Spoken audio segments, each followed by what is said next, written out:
Hello, bonjour.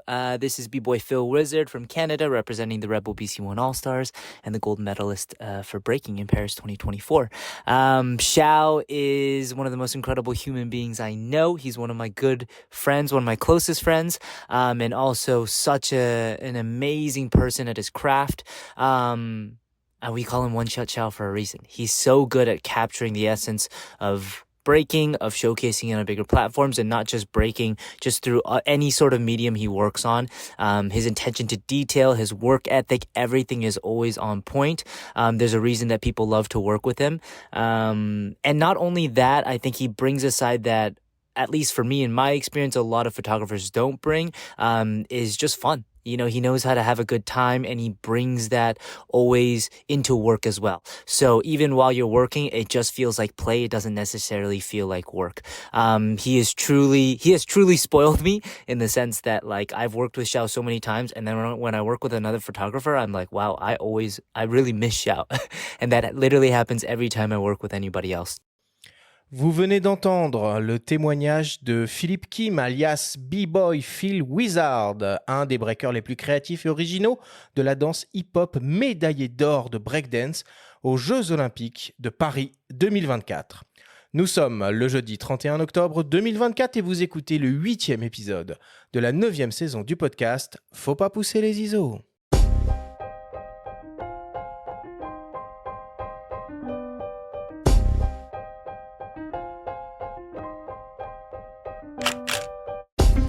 Bienvenue sur Faut pas pousser les ISO, le podcast hebdo pour tous les passionnés de photos et de vidéos. Je suis Arthur Azoulay, j'anime cette émission avec mon ami le journaliste Benjamin Favier. Aujourd'hui, pour la 3e émission au coin du feu de la saison 9 du podcast, nous avons le plaisir de recevoir le photographe Little Xiao, avec qui nous allons parler de son tournant vers la photographie, de son apprentissage et de comment il a imposé son style unique. Cette émission vous est présentée par Nikon, appareil photo et objectif hybride Nikon Z.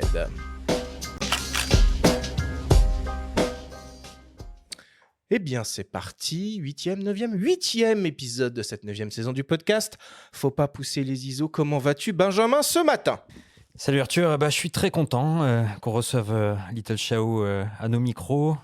C'était un beau témoignage là, du médaillé d'or du breakdance aux Jeux Olympiques. On a un Français qui a eu la médaille d'argent aussi, on va le citer quand même, Danny Dan. Et pour tous les Français peut-être qui n'ont pas tout compris à ce qu'il a dit, parce qu'on a volontairement choisi de ne pas traduire. Il a une voix tellement, qui porte, quoi. On a trouvé dommage de le sous-titrer, entre guillemets. Il dit pas mal de choses sur lesquelles on va revenir, en fait, tout au long de l'émission. Le côté fun, le côté one-shot Xiao, le côté un peu ambianceur, fêtard, mais qui finit toujours son boulot. Il y a plein de choses. Et en tout cas, on retient que parmi tous les photographes avec qui il bosse, il ne veut bosser, entre guillemets, qu'avec toi de préférence. Voilà. En tout cas, bienvenue à nos micros, Little Xiao.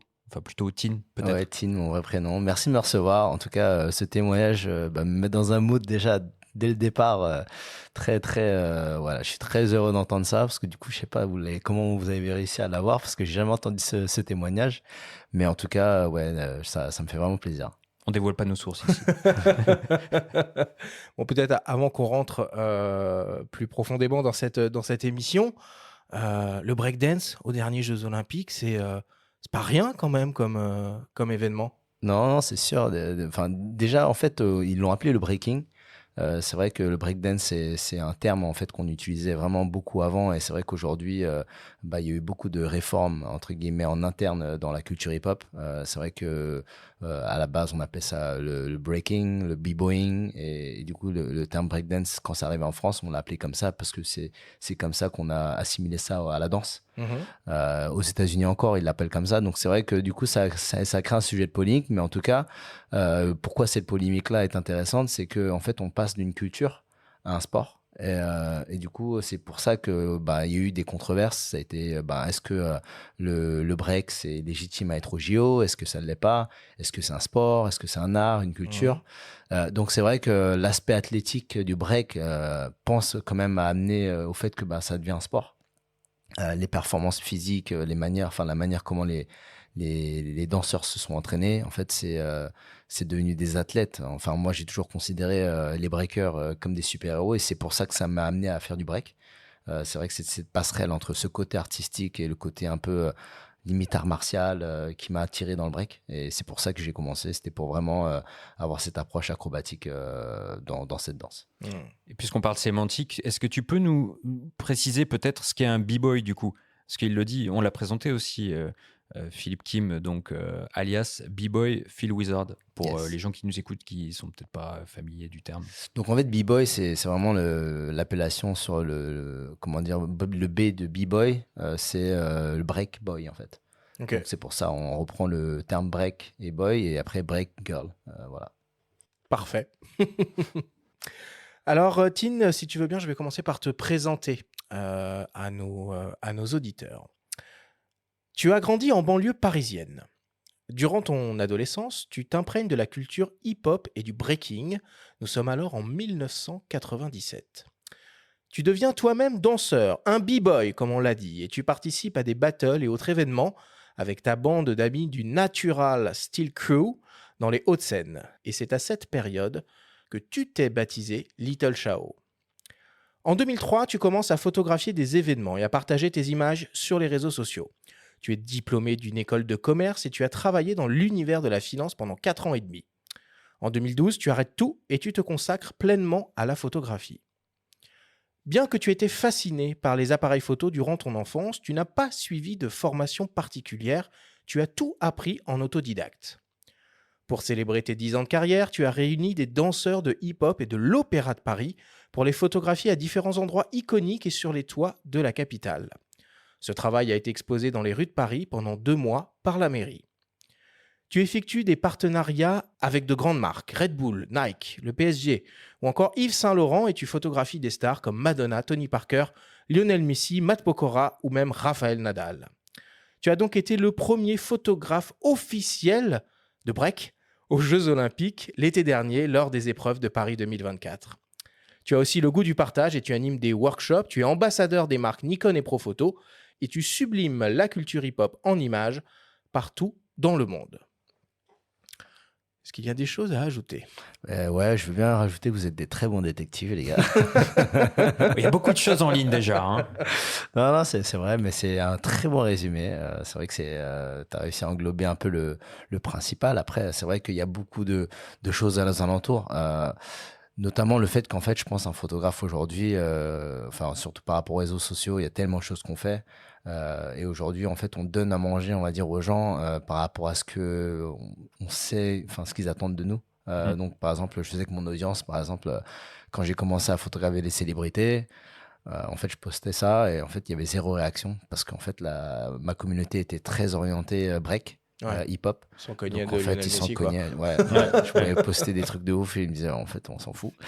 Et c'est ce qui est cool parce que ça te fait redescendre un peu sur terre. C'est-à-dire que moi, je viens d'une culture qui est très street. Donc, en fait, il y a beaucoup de jugements. Il y a ce côté de retenue qui ont des gens. Et du coup, ça t'inculque une humilité qui t'aide pour la vie de tous les jours.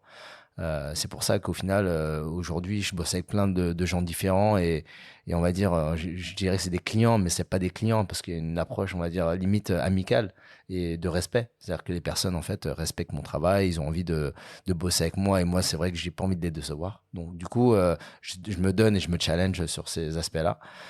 Et donc voilà, c'est vrai que du coup, on peut me demander, me challenger de shooter des trucs dans la mode et je vais dire ok, ça m'intéresse parce que visuellement, artistiquement, ça reste dans mon ADN et ça reste, on va dire, en fait, je pense un photographe, on a envie de, tout est sujet à prendre en photo en fait.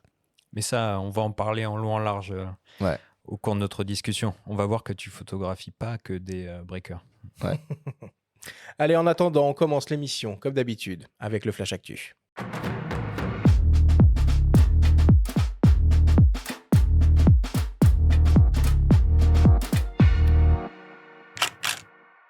Cette semaine, dans le Flash Actu, Sirui se lance dans le full frame avec un 85 mm f1.4 autofocus. Nikon vous propose de tester avant d'acheter et on a découvert le Chamonix Photo Festival.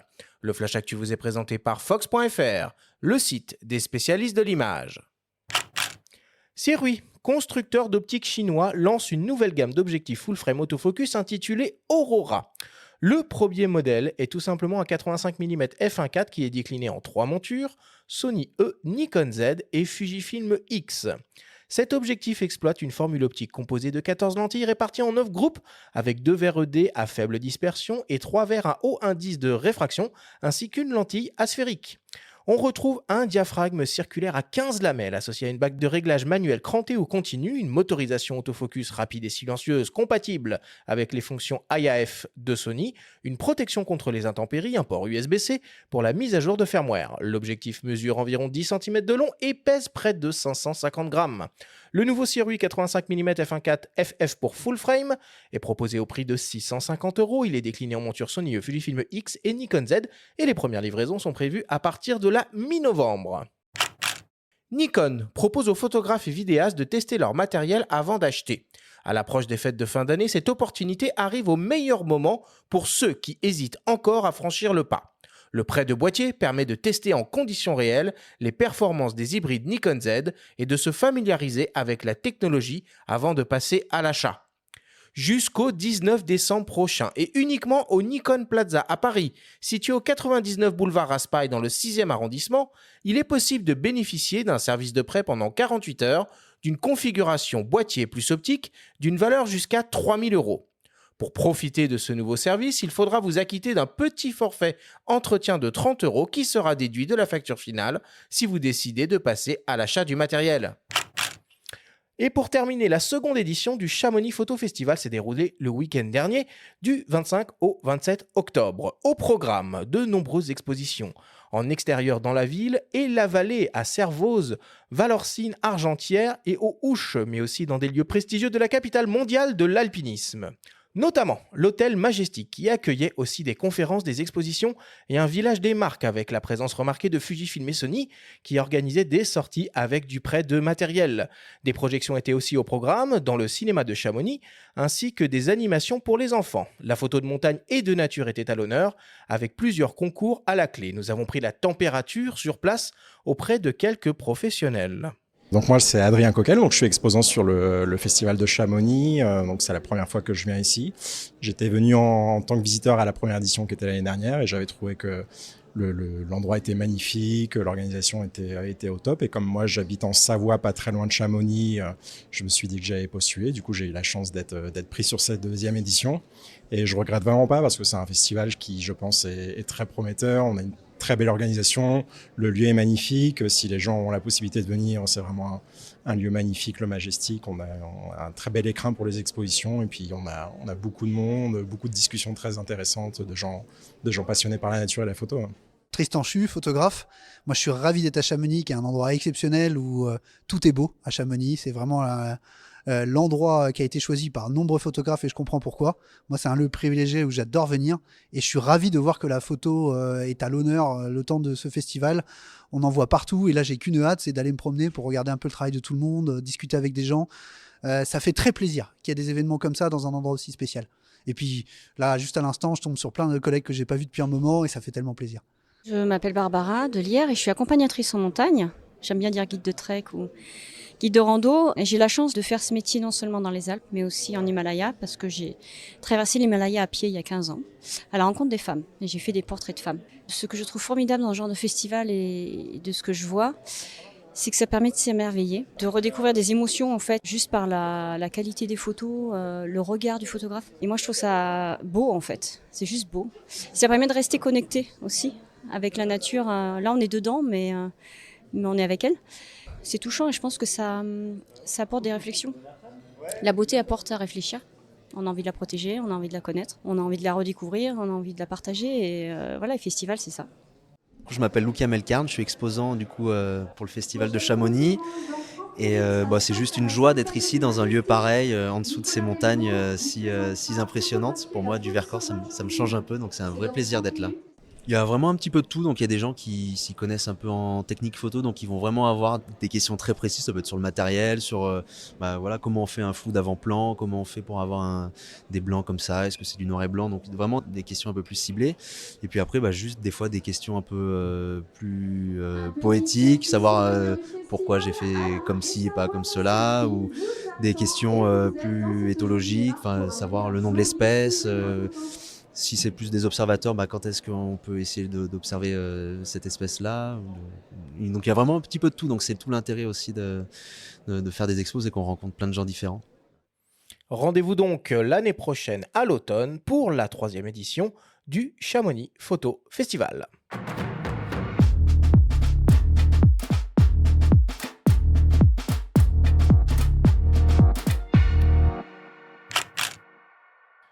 Voilà pour l'actualité cette semaine. Bon, Benjamin, tu y étais au Chamonix Photo Festival. Qu'est-ce que tu en as pensé ? J'y étais, c'était la 2e édition. Vincent Munier était l'invité d'honneur. Donc, on ne va pas présenter Vincent Munier, hein, on peut renvoyer nos auditeurs vers l'émission qu'on a enregistrée avec lui.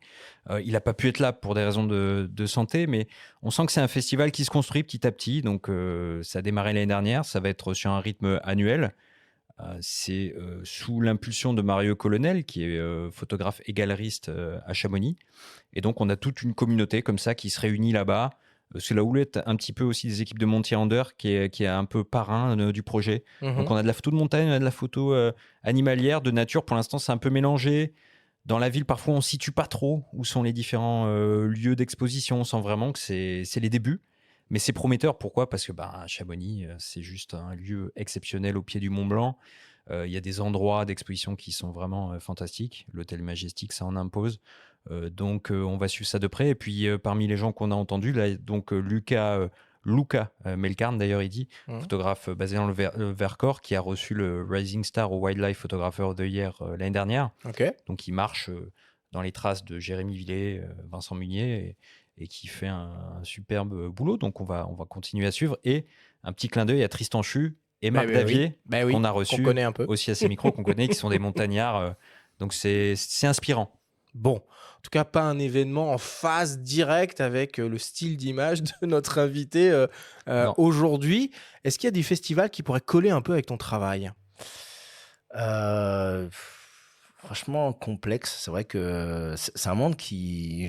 quand j'ai commencé la photo, je regardais un peu. Je me suis dit, bon, il y a quoi comme festival pour exposer ? Parce qu'il y a eu une période de ma vie où j'étais vachement dans l'exposition, notamment quand j'ai fait la série avec les danseuses de l'Opéra de Paris, un peu dans les rues de Paris. Mais c'est vrai que du coup, je me suis tourné, on va dire, sur une activité qui est vachement plus basée sur de la publicité, voire on va dire... les photos que je fais avec les danseurs, ça va s'orienter sur tout ce qui est un peu, on va dire, action, sport, aventure. C'est pas des photos où je me dis que, en fait, exposer, j'aime bien exposer, mais c'est vrai que c'est pas cette notion d'art que je vois. Okay. C'est une version différente. On va dire, c'est de capter, on va dire, en fait, c'est vrai que je fais vachement attention au paysage et au décor. Notamment, dernièrement, j'ai fait une série de photos qui va sortir prochainement, mais qui est orientée très nature. Donc, tu vois, très, très à l'opposé de ce que je fais d'habitude. Mais bon, c'est toujours en relation avec des danseurs parce qu'on m'a demandé un peu de me challenger par rapport à ça. Mais c'est vrai qu'après, de savoir quel festival pourrait coller avec mes photos, je sais pas. En tout cas, tu as un petit côté geek aussi. Là, on est dans la partie actu. On a parlé de matos, d'un 85 mm 1.4 en monture Z, par exemple. Toi, ça te parle. Enfin, tu suis un petit peu ce qui se passe au niveau optique, au niveau des boîtiers, des mises à jour de firmware et compagnie. Ouais, bien sûr, parce que c'est vrai que je suis geek comme tous les photographes. Après, c'est vrai que moi, j'ai grandi dans une ère où j'ai vu des évolutions incroyables. Donc même le fait de, tu vois, j'étais comment dire, j'ai pas passé les périodes de l'analogique, j'étais directement au réflexe, mais du coup quand il y a eu le passage au réflexe sur les hybrides, c'est vrai que tu vois, en tant que puriste, des fois tu mets du temps à passer ce cap-là, mais pour moi l'important c'était en termes de performance, qu'est-ce qui me permettait de créer les images les plus intéressantes. Donc, par exemple, quand je vois des nouvelles optiques qui arrivent avec des ouvertures incroyables, etc., je me dis, en fait, moi, j'adore cet aspect-là de la photo. Tu vois, c'est le rendu. Tu vois, le bokeh, le flou, derrière-plan, c'est très important. Donc, c'est vrai que la performance en tant que... tu vois, quand on monte en termes d'ouverture, qu'il y a des optiques qui arrivent comme ça m'interpelle un peu. Après, il y a l'aspect aussi du boîtier. Qu'est-ce qui te permet en termes de captation, combien d'images par seconde.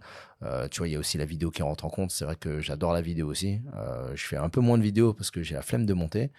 Mais j'adore capter l'image en vidéo. Donc, tu vois, tout ce qui est ralenti, tout ce qui est performance en termes de colorimétrie, tout ce que te permet d'un appareil photo. Dès qu'il y a un nouveau truc qui sort, c'est vrai, enfin, j'essaie de m'acquérir ça. Enfin, avant que ça sorte et que j'entends parler des bruits de couloir ou quoi que ce soit chez Nikon, c'est directement un petit message.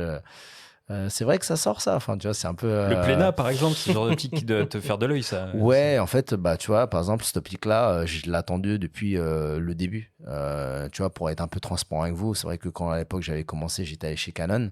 Nikon, c'est vrai que c'était une marque qui m'interpellait, mais à la base, c'était un peu plus cher. Donc, tu vois, quand tu commences, tu t'essaies de voir ce qui est un peu le moins cher. Je suis passé chez Nikon, tu vois, aux alentours de 2013-2014. Et c'est vrai que, par exemple, il y avait le 135 mm f2 de chez Canon à l'époque. Et en fait, pendant des années, je les ai martelés, Nikon, en disant, les gars, en fait, moi, j'attends que ça, la valeur, l'optique 135. Il y avait un 105-1.4 qui était magnifique en AFS. Ouais. Mais c'est vrai qu'il n'y avait pas de 135. Ouais, j'ai eu toutes ces optiques-là, tu vois, donc j'ai attendu. Le 105 était un peu le compromis que j'avais, parce qu'il y avait il y avait le 85 chez Nikon à 1.4, et du coup, quand il y a eu le 105 1.4 qui est sorti, c'est devenu mon optique favorite. Et aujourd'hui, le Plena est sorti au 135 f2, tu vois, 1.8, ouais. Bon, le 135 1.8 qui est sorti, et j'ai trouvé ça vraiment, pour moi, c'est l'optique que j'attendais en fait. Bon. Voilà pour le Flash Actu cette semaine. Benjamin, on passe à la suite et c'est le moment de ta chronique hebdomadaire. Et cette semaine, il est question du droit des femmes et des filles en Afghanistan depuis que les talibans ont repris le pouvoir en août 2021. Un travail qui s'appelle No Woman's Land, réalisé dans le cadre de la 14e édition du prix Carmignac par une chercheuse et une photojournaliste avec qui tu t'es entretenu sur le lieu de l'exposition en plein cœur de Paris. La story vous est présentée cette semaine par Nikon, appareil photo et objectif hybride, Nikon Z.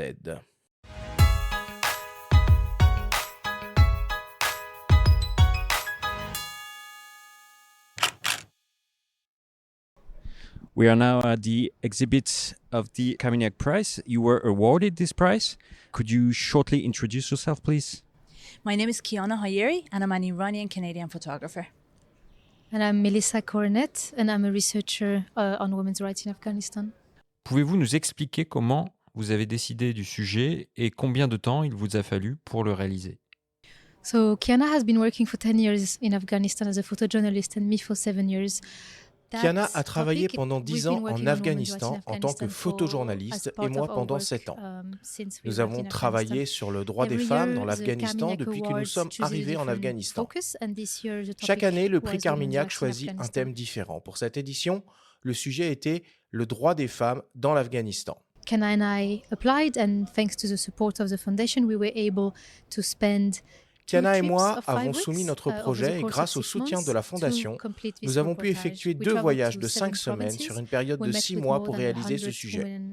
Nous avons voyagé dans 7 provinces et nous avons rencontré plus de 100 femmes et filles pour raconter leur histoire à travers des photos, mais aussi des vidéos, des dessins et de l'art collaboratif. Kiana, vous, comme photographe, comment avez-vous travaillé là-bas? Sous le régime taliban, il est plus difficile pour les femmes de travailler en tant que photojournaliste. As a foreign woman, it's a different equation for us. We definitely have privileges that Afghan women don't have. C'est une équation différente pour les femmes étrangères. Nous avons des privilèges que les femmes afghanes n'ont pas. Mais l'accès a été fermé au moment où nous avons terminé le projet. C'était déjà très difficile et aujourd'hui, en octobre, nous n'aurions pas pu faire ce que nous avons fait il y a 8 mois. Comment avez-vous gagné la confiance des femmes et filles qui ont accepté d'être prises en photo? Melissa and I were all about transparency. We explain who we are, we explain exactly what we're doing, where the photos are appear. Tout était basé sur la transparence. Nous avons expliqué qui nous sommes, ce que nous faisons, où apparaissent les photos et nous avons aussi essayé de parler de l'importance de partager leurs histoires parce que l'Afghanistan est en train d'entrer dans un trou noir médiatique et c'est important de le dire. Nous avons essuyé beaucoup de refus.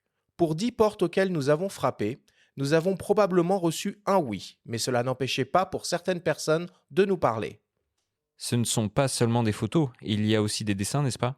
Yes, so we really used all of the medium we could to tell these stories. So, for example, we collaborated with some Oui, teenagers. nous so avons that they vraiment could utilisé tous les pose moyens as they possibles dream, pour whether it's raconter being a ces histoires. globetrotter, or a Par pilot, exemple, or an nous artist. avons collaboré And then on avec top des of the print adolescents of the portrait, pour they qu'ils puissent painted poser really selon leurs complete rêves the dream, which en tant today que in Afghanistan globetrotters, is only pilotes that, ou a en tant dream, because they qu'artistes. cannot achieve. Au-dessus de leurs portraits, ils ont peint pour compléter leurs rêves. Aujourd'hui, en Afghanistan, ce n'est que ça, un rêve, parce qu'ils ne peuvent pas l'atteindre. We also use sketches, so I did a lot of drawings of scenes, including some Nous places utilisons where Kiana aussi could des not dessins. take her camera J'ai out, dessiné for beaucoup de example, scènes, wedding y parties, compris weddings in certains Afghanistan endroits are où Kiana ne segregated, so pouvait we pas could go prendre to the son women's appareil. part. Par And, exemple, you know, we les go there célébrations every de way because they're a mariage. safe space, Nous they have pouvions beautiful aller dans clothes la and partie makeup and réservée aux hair, femmes et but it voir would have leurs been beaux impossible vêtements, for Kiana to le take soin photos. So apporté au using sketches maquillage, was a à leur nice coiffure. Mais alternative cela and aurait respectful été way to impossible still pour Kiana show à this prendre en reality. photo, donc l'utilisation des dessins a été une bonne alternative et une manière respectueuse de montrer cette réalité. Quel serait le message que vous souhaitez transmettre au travers de cette exposition? Afghanistan has fallen off of the news cycle, unfortunately, but that doesn't mean the plight of Afghan women has come to an end. It will go on and it will continue. L'Afghanistan What we est have sorti been du trying champ to do, médiatique bring these malheureusement, stories out mais and cela ne veut pas humanize dire que their la condition des stories. femmes And afghanes what we est hope, figée. after Nous allons people poursuivre viewing notre this travail qui exhibition, consiste à raconter hopefully leurs their histoires en leur donnant un curiosity visage is humain. awakened and they can Nous go and espérons learn more éveiller about la what's happening in curiosité des gens au Afghanistan and travers de remain cette curious, exposition even though the et qu'ils world has puissent moved en on. apprendre plus sur ce qui se passe en Afghanistan et rester curieux, même si le pays est sorti des radars de l'actualité. Thank you very much, both of us. Thank you.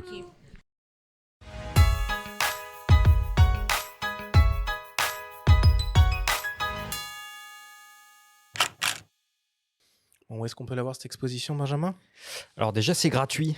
Donc vraiment, si vous êtes de passage à Paris, que vous voulez voir de belles images, et bon, c'est un sujet qui est difficile, hein, la situation, le droit des femmes et des jeunes filles en Afghanistan depuis le retour des talibans, donc depuis que les talibans ont repris le pouvoir en 2021, c'est pas non plus du feel good, mais je veux dire, c'est très documenté. C'est des images que tout le public peut voir. Il y a des dessins qui sont magnifiques. Et ça se situe donc au réfectoire des Cordeliers. C'est rue de l'École de médecine, en plein Paris. Ok. Le cadre est sublime. La scénographie est fantastique aussi. Ça a été conçu un peu comme des petites maisons closes. On se met un peu à la place de ces femmes qui vivent réellement dans leur intimité. En fait, elles peuvent s'exprimer. Depuis août 2024, il y a de nouvelles lois qui sont passées qui interdisent aux femmes même de s'exprimer, de parler dans les rues. Et elles sont obligées de porter des masques.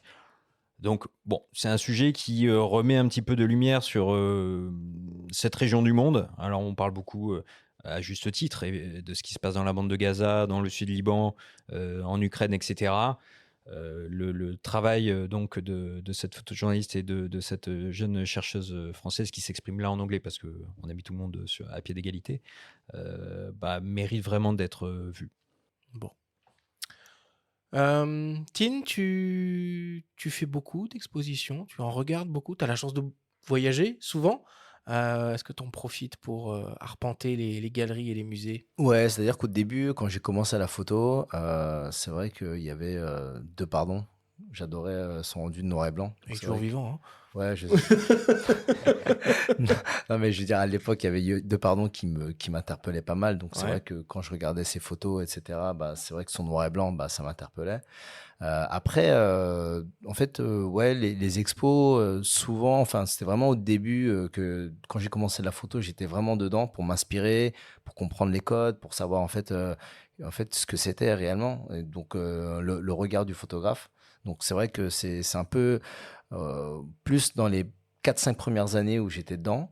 Aujourd'hui, c'est vrai que je prends moins le temps de faire des expos. En fait, quand j'ai du temps libre, que je suis en train de voyager, que je bosse pas, je vous avoue, j'ai envie de déconnecter de la photo. En fait, il y a tellement en fait, de choses qui se passent sur Internet et on va dire que en fait, ce qui m'inspire dans la photo, c'est pas forcément le regard d'une personne, mais le regard de tout le monde. En fait, tu peux avoir des gens qui sont pas photographes et du coup, vu que je suis vraiment plongé un peu dans le digital, je vois des trucs qui sortent et je me dis waouh, en fait, c'est intéressant de voir que des gens qui sont pas photographes ont un regard qui peuvent m'interpeller et ça m'inspire en fait. Donc et souvent, c'est vrai que bizarrement, ce qui m'inspire le plus dans la photo, c'est pas de regarder les photos, mais c'est de regarder des films en fait. En fait, quand il y a des films et il y a des choses qui se passent, en fait, il y a un moment qui m'interpelle et qui me dit waouh, en fait, ce moment-là, en fait, à ce passage-là, à ce mouvement, à ce moment précis où la caméra passe, en fait, c'est là où j'aurais cliqué en fait. T'aurais un exemple là, comme ça là, à chaud? Ouais, par exemple, quand j'avais regardé Django, le film, Ouais. et tu vois, il y avait des paysages, etc., il y avait des cinématiques. Celui de J'ai- Tarantino, hein, parce qu'il y a un Django des années Ouais, 60 celui aussi. de Tarantino, ouais. exact. Ouais, ouais. Et en fait, pendant ce film-là, j'ai pas arrêté d'avoir des moments où, waouh, en fait, tu vois, visuellement, ça m'interpelle et c'est là où je me rends compte où je me dis, ouais, le film, il est incroyablement beau. Mm. Qu'est-ce que j'ai vu hier? Pareil, je regardais le Comte de Monte Cristo. Celui avec Pierre Ninet. Ouais, avec Pierre Ninet. Et pareil, tu vois, il y a des moments où je me dis, waouh, en fait, ce moment-là, la lumière, la manière comment c'est cadré, j'aurais cliqué à ce moment-là. Là, je pourrais pas te décrire exactement quel moment, mais tu vois, c'est le genre de réaction que je peux avoir quand je regarde des films, en fait. La photographie, c'est un métier à part entière du cinéma. Hein. De toute Ouais. façon, des mecs comme Coppola dans Apocalypse Now ou Le Parrain, avec des grands chefs opérateurs, ont souvent dédié même leurs films à ces gens-là parce qu'ils ont imprimé justement une certaine lumière, une certaine atmosphère, quoi. Donc, le métier de chef-op, c'est incroyable, quoi. Ouais. Alors, tant qu'on en est à parler de films, je sors un petit peu du sujet, mais je pense comme beaucoup de personnes, j'ai regardé la série de documentaires sur DJ Mehdi qui a été produit par Arte, qui raconte une partie de l'histoire du hip-hop en France, en l'occurrence.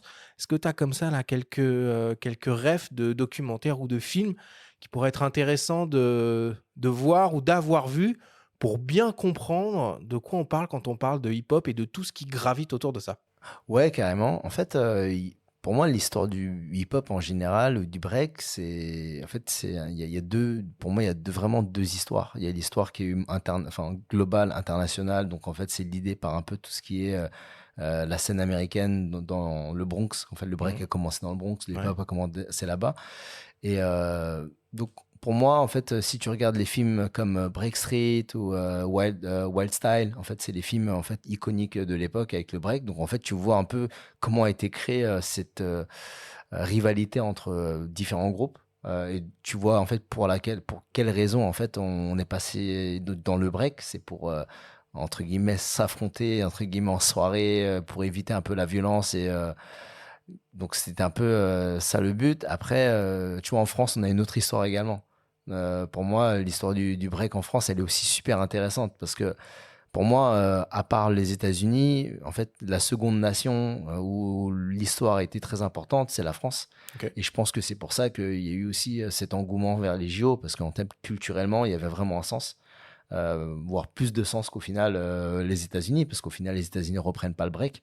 Donc, oui, ils ne sont pas à Los Angeles 2028. Exactement. Donc tu vois, pour moi, ça aurait du sens d'avoir le break là-bas, parce que c'est vrai que ça vient de là-bas. Mais on s'est accaparé une culture, on a eu des connaissances, on a voulu faire pareil. Enfin, il y a plein de choses qui font que, tu vois, en France, par exemple, il y a le documentaire qui m'avait marqué. Il y avait un documentaire qui s'appelait Faire kiffer les anges.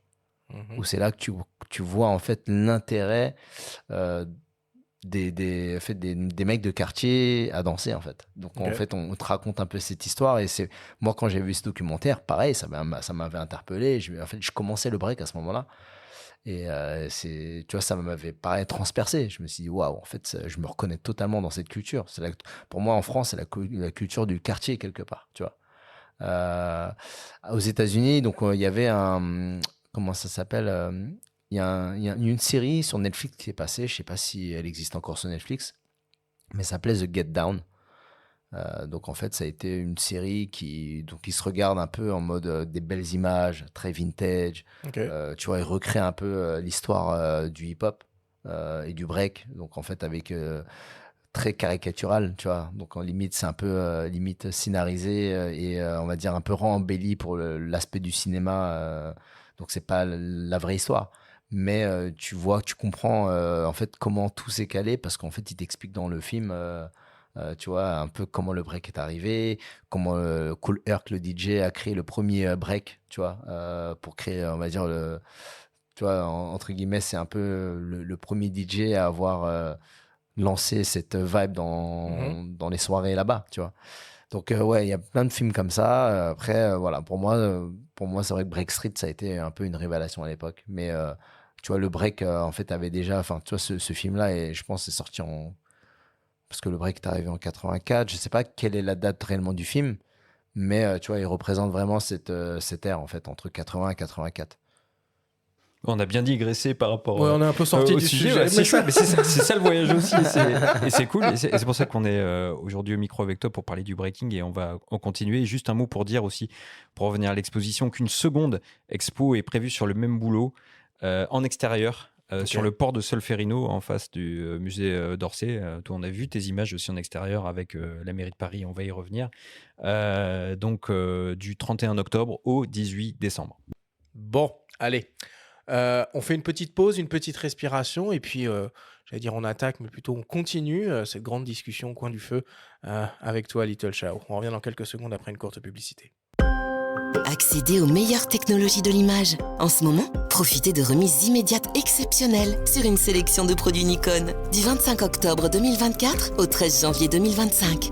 Offre valable dans la limite des stocks disponibles chez les revendeurs participants au Nikon Plaza Paris et sur le site nikon.fr. Modalités et détails de ces offres sur nikon.fr. Nous sommes de retour dans Faut pas pousser les ISO avec Little Chao pour cette grande discussion au coin du feu. Alors, on l'a évoqué en préambule, tu as débuté ta carrière dans l'univers de la finance avant de te lancer en tant que photographe professionnel. Nelson Ewande, danseur, chorégraphe et directeur artistique qui compte parmi tes amis, se souvient de cette période cruciale dans ton parcours. J'ai connu Chao, il n'était pas encore tout à fait photographe. Je crois qu'il taffait encore en banque. Et je me rappelle du jour où il m'a dit c'est bon, j'arrête de taffer, ça y est. Ça y est, gros, ça y est, professionnel, photographe professionnel. Ouais, Chao, c'est la famille. Je l'ai vu grandir. J'ai grandi avec lui dans cette communauté hip-hop, dans ce milieu de la danse et du spectacle. Chao, c'est quelqu'un, comme j'ai dit, avec qui j'ai grandi, donc qui m'a accompagné sur des trucs sur lesquels moi j'ai pu l'accompagner sur certains trucs parce qu'il en a fait beaucoup. Et c'est quelqu'un que j'ai toujours considéré comme un ami proche dans ce game. Et il y en a pas beaucoup. Ça veut dire que c'est le genre de personne avec qui je suis capable de sortir pour un truc qui n'a rien à voir avec la danse ou de parler de la vie normale. Et c'est pour ça que je le considère comme plus qu'une simple connaissance dans le game, comme plein de gens que je connais. Chao, c'est un vrai ami. C'est quelqu'un sur qui je sais que je peux compter. Et du coup, voilà, je l'ai vu grandir. Il était déjà hyper talentueux, mais je l'ai vu devenir ce mec. De toute manière, j'ai jamais connu un mec aussi créatif et aussi drôle dans l'instant que Chao. Et je répète bien, dans l'instant. Ça veut dire en instantané, c'est le mec le plus drôle que je connaisse. Et le plus créatif. Le mec qui a le plus d'idées à la minute, à la seconde, qui a le plus de culot et qui est super bienveillant, en plus. Même quand il te connaît pas et qu'il travaille avec toi, je l'ai vu faire avec des gens... Voilà, donc c'est un grand professionnel, un grand ami et un grand plaisir de pouvoir le compter à mes côtés. C'est un mec avec qui j'ai voyagé, des avions, des attentes, des douanes, des vaccins de la fièvre jaune pour que je l'amène en Guyane, dans mon pays d'origine, pour mon festival sur quelques années. Chao, c'est le mec, dès que je fais un truc, dès que j'organise quelque chose, photo, c'est tout de suite Chao. Photo, image, je pense Chao. Je pense pas quelqu'un d'autre. Donc voilà, Chao, c'est que Chao. J'avais un hashtag à un moment donné qui disait que Chao. Et c'est vraiment ça. En tout cas, moi, personnellement, au niveau de l'image, c'est vrai que j'ai pas contacté beaucoup d'autres personnes. Je suis assez sectaire, on va dire. Je suis totalement pro-Chao, pro-Vietnam, pro-feu. Donc voilà, Chao, c'est Big Chao. Vous allez me faire pleurer, les gars. Alors, c'est pas le but, hein. Non, mais c'est que le début. C'est intéressant parce que c'est vrai que ce genre de témoignage, en fait, dans le milieu du hip-hop, on se le dit pas en face, en fait. Donc, c'est des choses qu'on se dit pas. Et c'est vrai que limite, c'est un peu la première fois que j'entends ces témoignages. Donc, c'est comme touchant. Quand on est bourré et qu'on dit à ses meilleurs potes qu'on les aime, quoi. Ouais, c'est ça. Dans le hip-hop, en fait, c'est un monde quand même, tu sais, on dit, c'est tough, tu vois, faut être solide, en fait. Donc, du coup, tu sais, cette sensibilité-là, en fait, c'est dur, pour les gens de l'exprimer, en fait, en vrai. C'est vrai que moi, ma copine me dit toujours, toi, t'es un grand sensible. Donc, en vrai, moi, ça me dérange pas, tu vois, de dire vraiment les vérités, mais on se le dit très rarement, en tout cas. Mmh. Et donc, il t'a connu à tes débuts aussi, hein, même quand tu étais encore dans la finance. Ouais. À quel moment tu prends la décision de quitter donc un job stable qui a fait la fierté de tes parents pour aller vers quelque chose de quand même beaucoup plus artistique et on va dire aventureux sur le papier, quoi. Ouais. Qu'est-ce qui se passe à ce moment-là? En fait, ce qui se passe, c'est que c'est quelque chose. Enfin, moi, dans l'artistique, c'est toujours quelque chose qui m'a attiré. Par exemple, quand j'ai arrêté la danse, entre guillemets, en fait, j'étais sur un point où je finissais mes études. Soit je commençais le taf, soit j'entrais en compagnie de danse. Donc, en fait, j'ai eu déjà un premier appel en me disant, est-ce que tu veux quitter le format classique, le chemin classique de métro boulot dodo, et tu veux devenir un danseur, un artiste, et tu seras intermittent du spectacle. Déjà, je me suis dit, bon, compliqué. Je dois rembourser mon prêt étudiant. En fait, j'ai un pactole à rembourser. Compliqué. Je peux pas aller là-dedans parce que c'est un peu instable. Il suffit que je sois blessé et ça marche pas, tu vois. Je commence à bosser, je mets de l'argent de côté, je rembourse mon prêt étudiant. Et là, en fait, je taffe en même temps. Mais du coup, pendant 2-3 ans, en fait, je bosse sans relâche. C'est-à-dire que je bosse en finance et le soir, le week-end, en fait, je me dédie à la photo, mais vraiment de manière vraiment, tu vois, je donne ma vie dessus. Il se passe une période où on va dire que je suis, on va dire, pas en couple, j'ai rien j'ai pas d'attache entre guillemets sentimentale ou des choses qui me font perdre de temps. Et pendant 6 mois, en fait, un gros moment de réflexion tombe dans ma tête et j'en parle au boulot et je leur dis, écoutez, vous en pensez quoi de la photo, ce que je fais? Et là, les mecs découvrent ce que je fais. Ceux qui connaissaient déjà, en fait, me disaient déjà, tu devrais arrêter, tu devrais faire que de la photo. Là, je dis, mais est-ce que je suis vraiment nul dans mon métier tous les jours ou pas? Et du coup, je me dis, non, en fait, j'ai envie de te faire un test et je vais faire 1 an. Et du coup, j'avais créé, on va dire, une sorte de, on va dire, un parachute quelque part au cas où il y avait un petit souci. Donc, on va dire une petite assise sur laquelle financièrement je pouvais tenir 1 an, 2 ans. Et c'est là où je me suis dit, je vais tester 1 an, mais du coup, cette année-là, je vais me donner encore plus à fond. Et je pense que ça n'a pas raté parce que quand je voyais déjà un peu ce que je pouvais gagner pendant l'année en même temps que mon taf, j'arrivais à faire un peu le même salaire en photo que dans mon job en finance. Donc je me suis dit, en fait, il y a peut-être une possibilité d'être un peu safe sur cet aspect un peu artistique. Et c'est vrai qu'au bout d'1 an, 2 ans, et en fait, ça a duré pendant 4, 5, 6 ans, où pendant les 6 premières années, je me disais toujours, mais en fait, je crois que ça va être chaud, je vois pas du tout, peut-être l'année prochaine, je vais pas avoir de boulot. Et c'est vrai que la visibilité de dire, peut-être à 3 mois, tu l'as pas. Tu vois, tu l'as pas. Donc, du coup, de pas avoir cette visibilité alors que tu étais habitué pendant 4 ans et demi à être sûr d'avoir on va dire un salaire à la fin du mois, ça a été le gros challenge, mais j'ai accepté. Et je pense que, faut accepter. Et c'est comme ça qu'en fait, faut réfléchir. Faut dire, en fait, faut avoir confiance en la vie. Et en fait, faut continuer à faire. En fait, faut continuer à bosser. Et je pense que tant que tu continues à bosser, il y aura jamais de souci, en fait. Mais c'est ça qui est le plus vertigineux, finalement, quand on se lance dans ce grand saut entre transformer une passion en une activité professionnelle, c'est-à-dire d'être rémunéré pour faire ça et de pouvoir en vivre. Bon, toi, a priori, tu avais déjà des premiers clients. Comment ils sont arrivés, ces premiers clients? C'était qui? Comment ça s'est passé? En fait, stratégiquement, j'ai été un des premiers justement à être très présent sur les réseaux sociaux. C'est-à-dire que moi, j'étais en école de commerce et du coup, quand Facebook est arrivé, les mecs se disent, mais en fait, les gars, ça, c'est le futur. Facebook, c'est nouveau. Donc, en fait, on n'était que entre nous déjà sur Facebook. Mais Facebook, c'était pas encore grand public à ce moment-là. Donc, moi, j'ai développé, pour moi, j'ai eu le déclic. Je me suis dit, mais en fait, Facebook, c'est cool. C'est un moyen de partager ses photos. Dès que je fais des photos sur des événements, en fait, avant, j'étais sur MySpace. Donc, une galère un peu. Pour partager des événements, des albums, c'était pas du coup, on va dire, très ergonomique. Quand Facebook est arrivé, ça a pris un autre tournant. Je pense que du coup, j'ai partagé mon travail, mon travail s'est vu. Donc en fait, la clientèle s'est fait vraiment sur les premiers arrivés sur Facebook. Commence à avoir, attends, c'est qui ce Little Chao? Je vois son contenu passer partout. C'est un rendu qui est un peu différent. Et on va dire, le rendu que j'avais était limite un peu très saturé quand j'ai commencé. Donc ça interpellait beaucoup. Donc c'est-à-dire que c'est un format de photo qu'on voyait pas souvent. C'était à la limite du HDR quelque part. Avec, je faisais beaucoup de flash également. Donc tu vois, c'était des visuels qu'on n'avait pas l'habitude de voir parce que surtout dans la danse. C'est-à-dire que j'ai rendu ce côté, justement, je me suis basé sur ce côté un peu publicitaire et je l'ai combiné, on va dire, à une vision artistique un peu. Et voilà, grâce à ça, ça m'a permis d'avoir les premiers clients. Donc, réseaux sociaux, tu vois, sur Instagram, pareil, tu vois, Instagram, ça a été... Tony Parker m'a contacté à travers Instagram, tu vois, à l'époque. En fait, son associé s'est dit, bah écoute, Tony Parker, il fait sa marque, Wap2, etc. J'ai découvert ton taf, j'ai montré, il a kiffé. Et du coup, c'est à travers Instagram qu'il a vu mes photos. Ou Facebook. Donc, tu vois, c'était vraiment une plateforme pour moi de niche au début, que j'ai vraiment, on va dire, poncé. Aujourd'hui, je le fais un peu moins. Tu vois, aujourd'hui, je me dis, si vraiment j'étais dédié à ça, ça me prendrait du temps, bah, je pourrais avoir des millions et des millions de followers, mais est-ce que c'est mon envie d'être Insta famous ou je préfère, tu vois, continuer à bosser dans la photo en créant des choses qui me plaisent, en fait. Donc, tu vois, comme j'expliquais tout à l'heure, tu donnes à manger à ce que les gens t'attendent, en fait. Ils attendent à manger ça, donc il faut que tu leur donnes à manger ça. Et c'est vrai que c'est peut-être pas la direction. En tout cas, j'ai voulu faire un entre-deux. Mais on va dire, grâce aux réseaux sociaux, ça m'a permis je trouve, d'avoir un bon tremplin pour mon activité.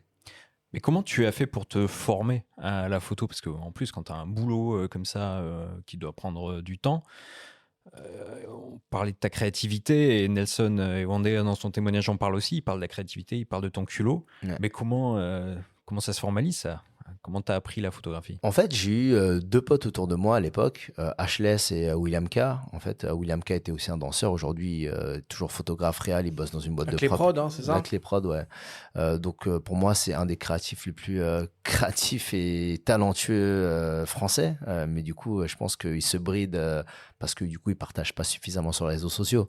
Mais voilà, pour moi, de l'avoir au début, pour m'expliquer vraiment comment shooter, comment cadrer, comment... Tu vois, tous ces trucs-là, Ashless a été le premier qui m'a montré un peu comment utiliser Camera Raw pour étalonner les photos. Et là, je dis, waouh, c'est incroyable ce qu'on peut faire. Tu vois, du coup, ça a été des déclics après déclics en bien rencontres. Quand j'ai commencé à avoir on va dire des partenaires, c'est-à-dire que le premier à qui j'ai demandé, c'était Profoto, ensuite Nikon. Et c'est vrai que chez eux, ils avaient également des photographes. Et c'est vrai qu'il y a eu un partage au sein de cette communauté-là, qui était très, on va dire pro et très pas performante, mais voilà, Profoto, si tu travailles avec Profoto et qui sont autour de toi, c'est que tu as un talent. Pareil pour Nikon. Tu vois, de rencontrer des gens à chaque fois, bah, ça m'inspire, ça me permet d'avoir de la créativité en plus, ça me permet quand j'ai des points d'interrogation, bah, tu vois, je pose des questions. Aujourd'hui, il y a des outils comme YouTube, etc. Tu as une question dans ta tête, tu dis comment faire ça, tu regardes, tu trouves direct un tutoriel. À l'époque, c'était différent, tu vois, quand Internet, j'ai commencé avec Internet, tu trouvais rien. Ouais. Tu trouvais 2-3 articles.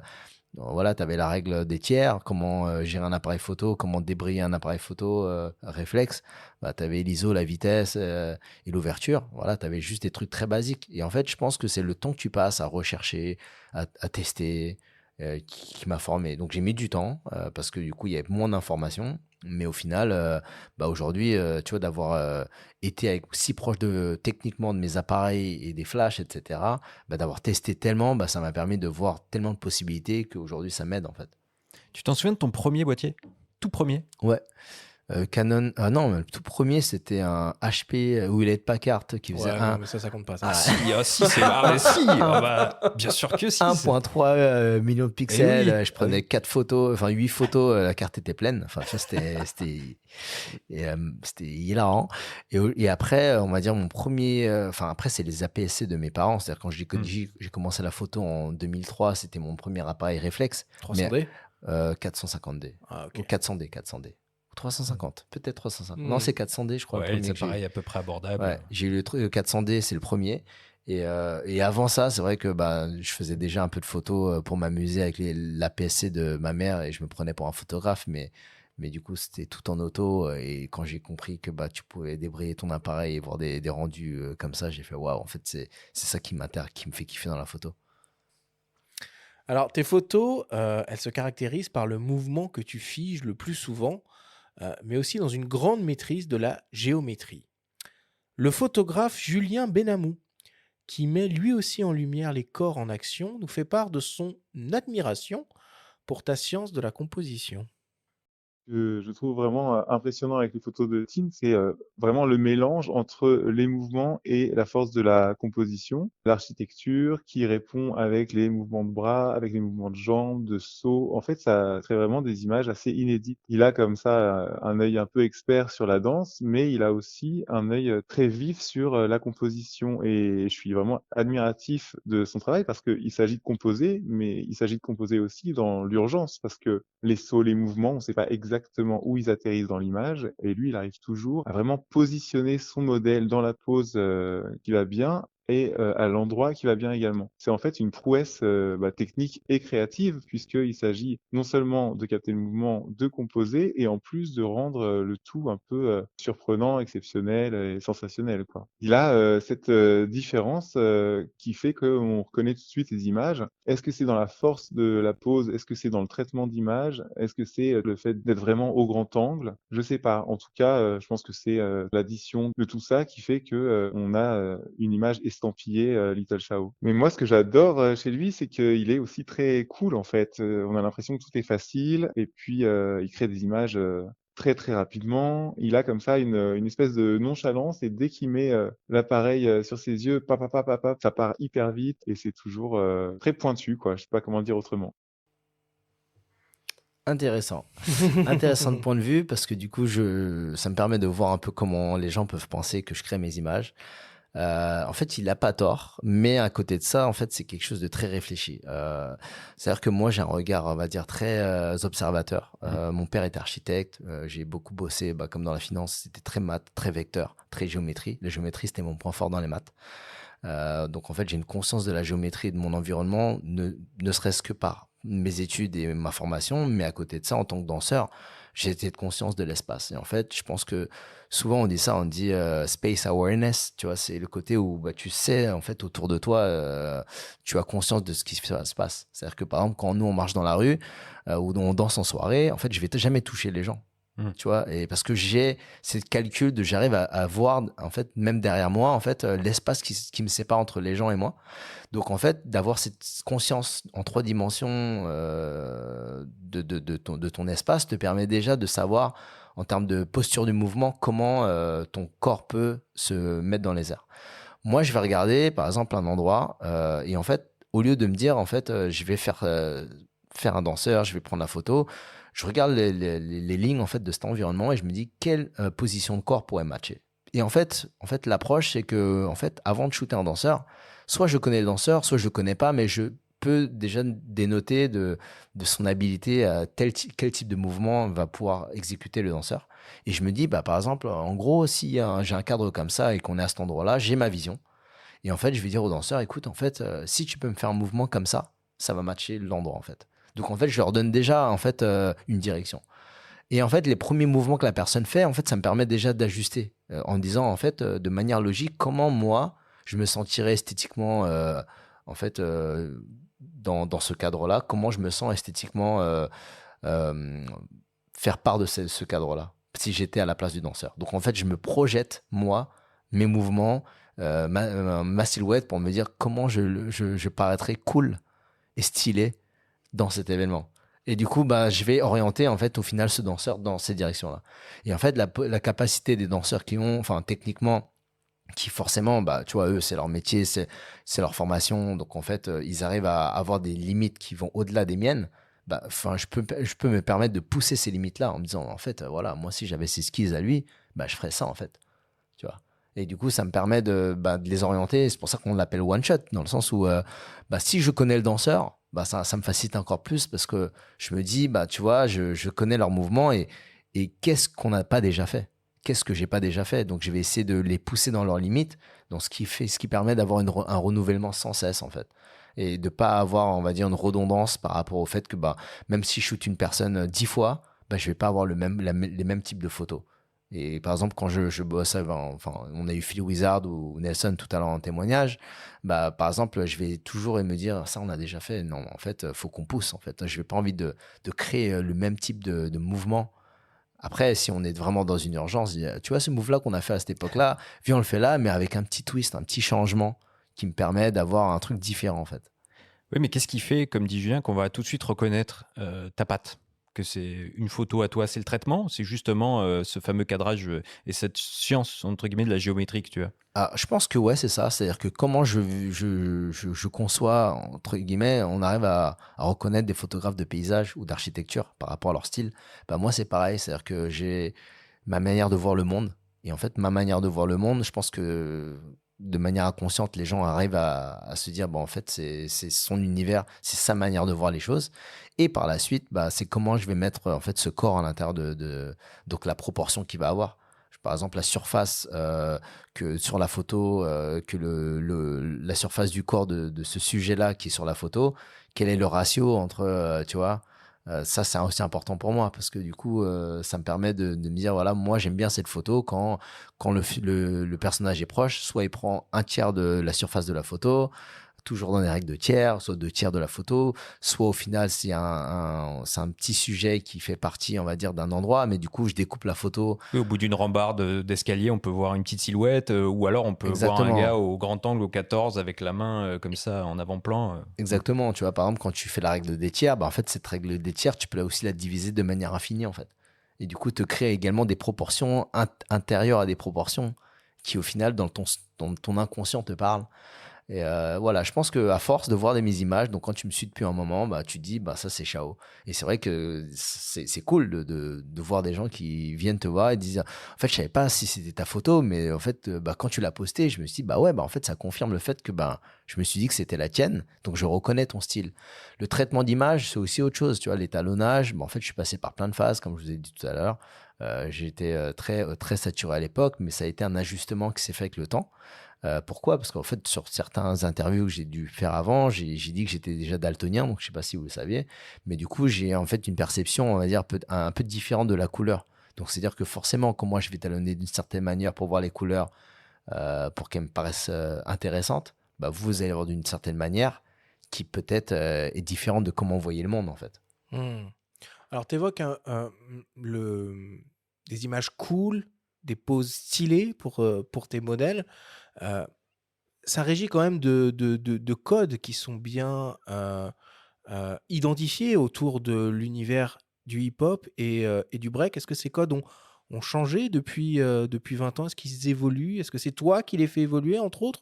Comment ça se matérialise tout ça? Ouais, écoute, intéressant. C'est-à-dire que les premiers codes, quand j'ai commencé à faire les photos de danse hip-hop, break, je me suis basé sur, on va dire, les croquis des graphes.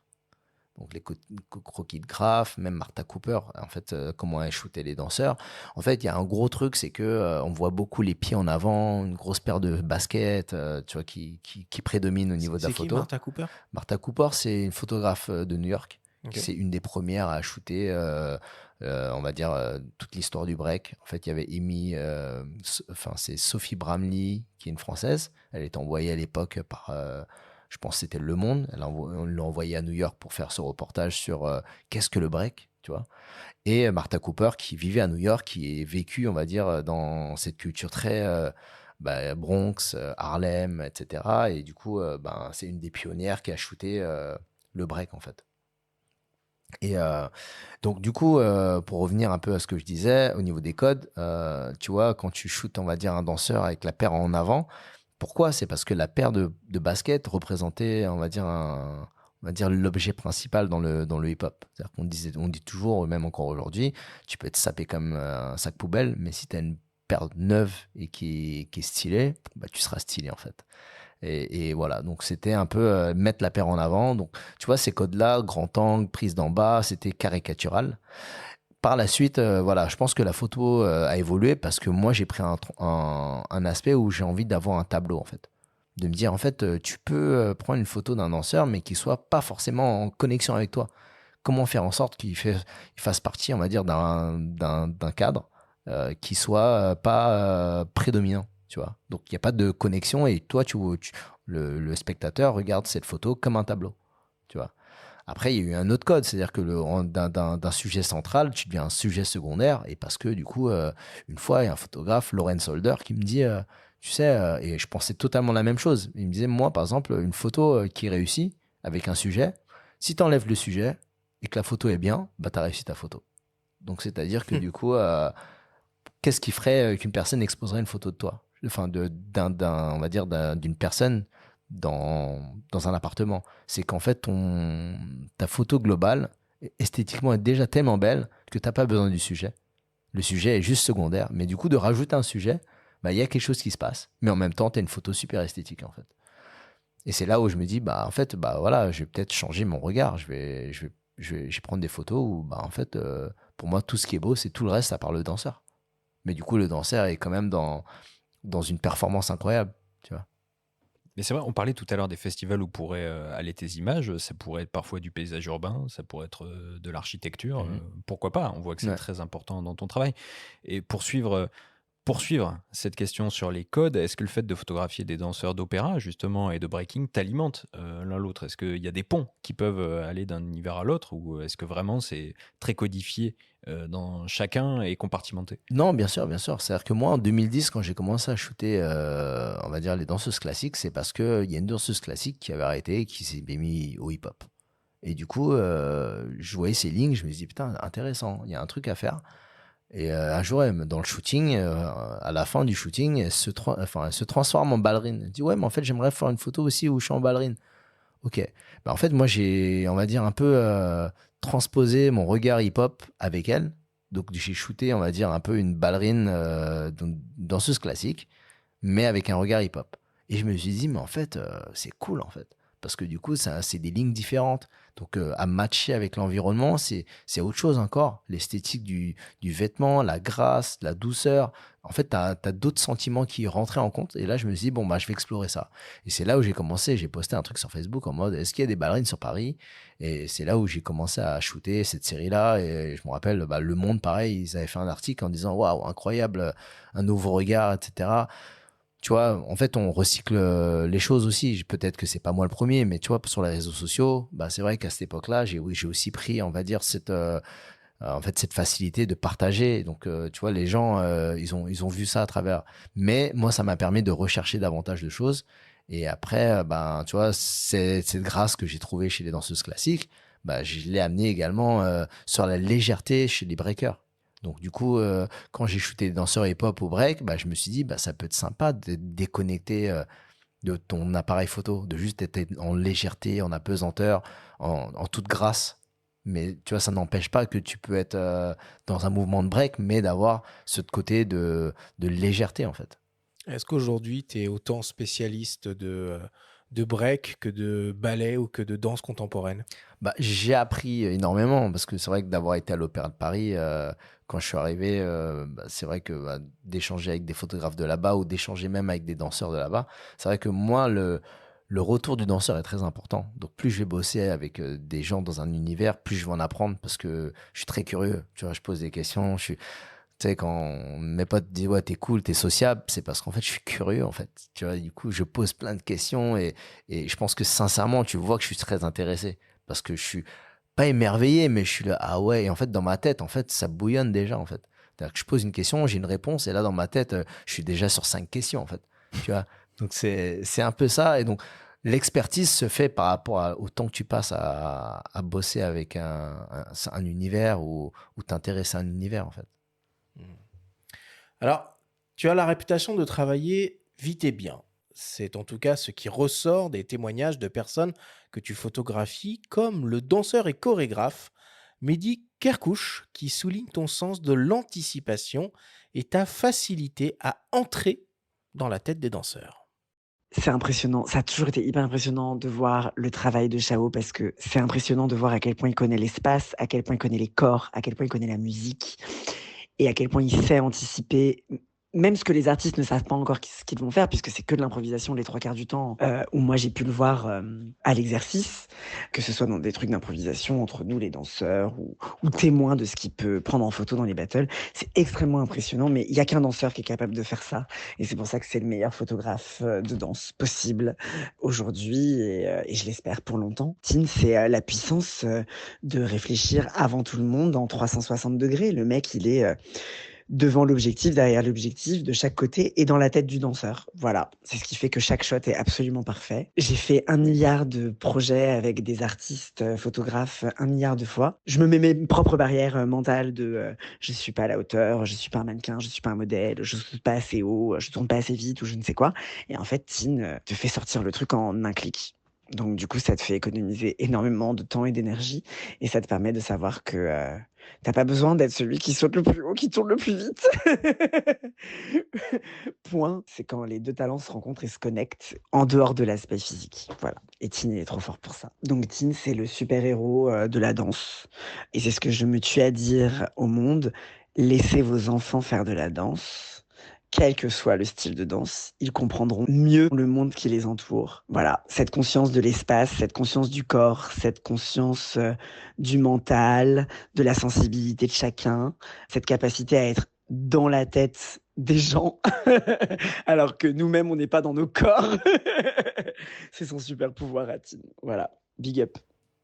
Ça, vous avez interviewé des gens pas mal, hein. Petite line-up sympa.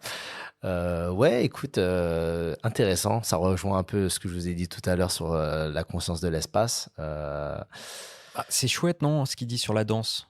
Peut-être conseiller aux gens de danser tout simplement. Enfin, j'ai l'impression, même la cérémonie d'ouverture des JO, bon, elle était décriée, elle était plein de choses, mais tout était finalement un petit peu orienté Bien autour sûr. de ça. Mhm. Et ça a d'ailleurs rappelé un petit peu ton projet. Ouais. On était déjà un peu à fond dedans, donc c'était intéressant, Ouais. cette espèce de parallèle. Mais c'est un beau message qu'il envoie là. Ouais. Cette conscience du corps, la spatialisation, tout ce que tu dis, toi, ça doit te parler. Ouais, carrément, carrément. C'est vrai que en fait, on va jamais comprendre mieux un sport en tant que photographe si on a pratiqué ce sport ou cet univers-là. La danse, ce qui est intéressant, c'est qu'il n'y a pas de limite dans les mouvements, dans les codes. Parce qu'en fait, même le hip-hop, c'est-à-dire qu'on a des codes dans le hip-hop, des mouvements qui ont des noms, mais on va demander à chacun d'être un peu unique et de choisir, de chercher ses propres chemins. Et c'est vrai que du coup, quand tu danses et tu recherches un peu en fait, les limites de ton corps, ça te permet également de conscientiser en 360 ce qui se passe. C'est-à-dire que je pense que tu vois, mes potes, ils me font rigoler parce qu'en fait, dès qu'on fait des jeux, on sort ou quoi que ce soit, dès qu'on joue à un truc, ils disent toujours, mais en fait, Xiao, il gagne tout le temps, il est bon à tout, en fait. C'est parce que, en fait, je pense qu'il y a ce côté où, il y a une conscience de ton espace et de ton corps. Et il y a aussi l'envie d'exceller dans quelque chose. Et du coup, en fait, j'analyse. En fait, j'analyse énormément. Donc là, dans la danse, j'analyse beaucoup.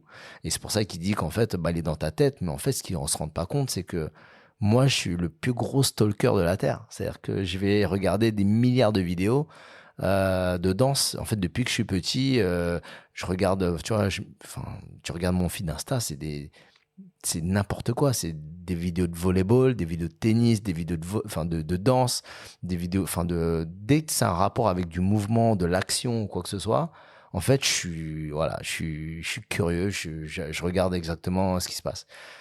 Donc, voilà, par rapport à ce qu'il dit, je suis dans leur tête, c'est parce qu'aussi, en fait, une fois que je sais que je vais shooter, en fait, telle ou telle personne, en fait, je vais l'analyser, en fait. Tu vois, il y a un travail d'analyse énorme.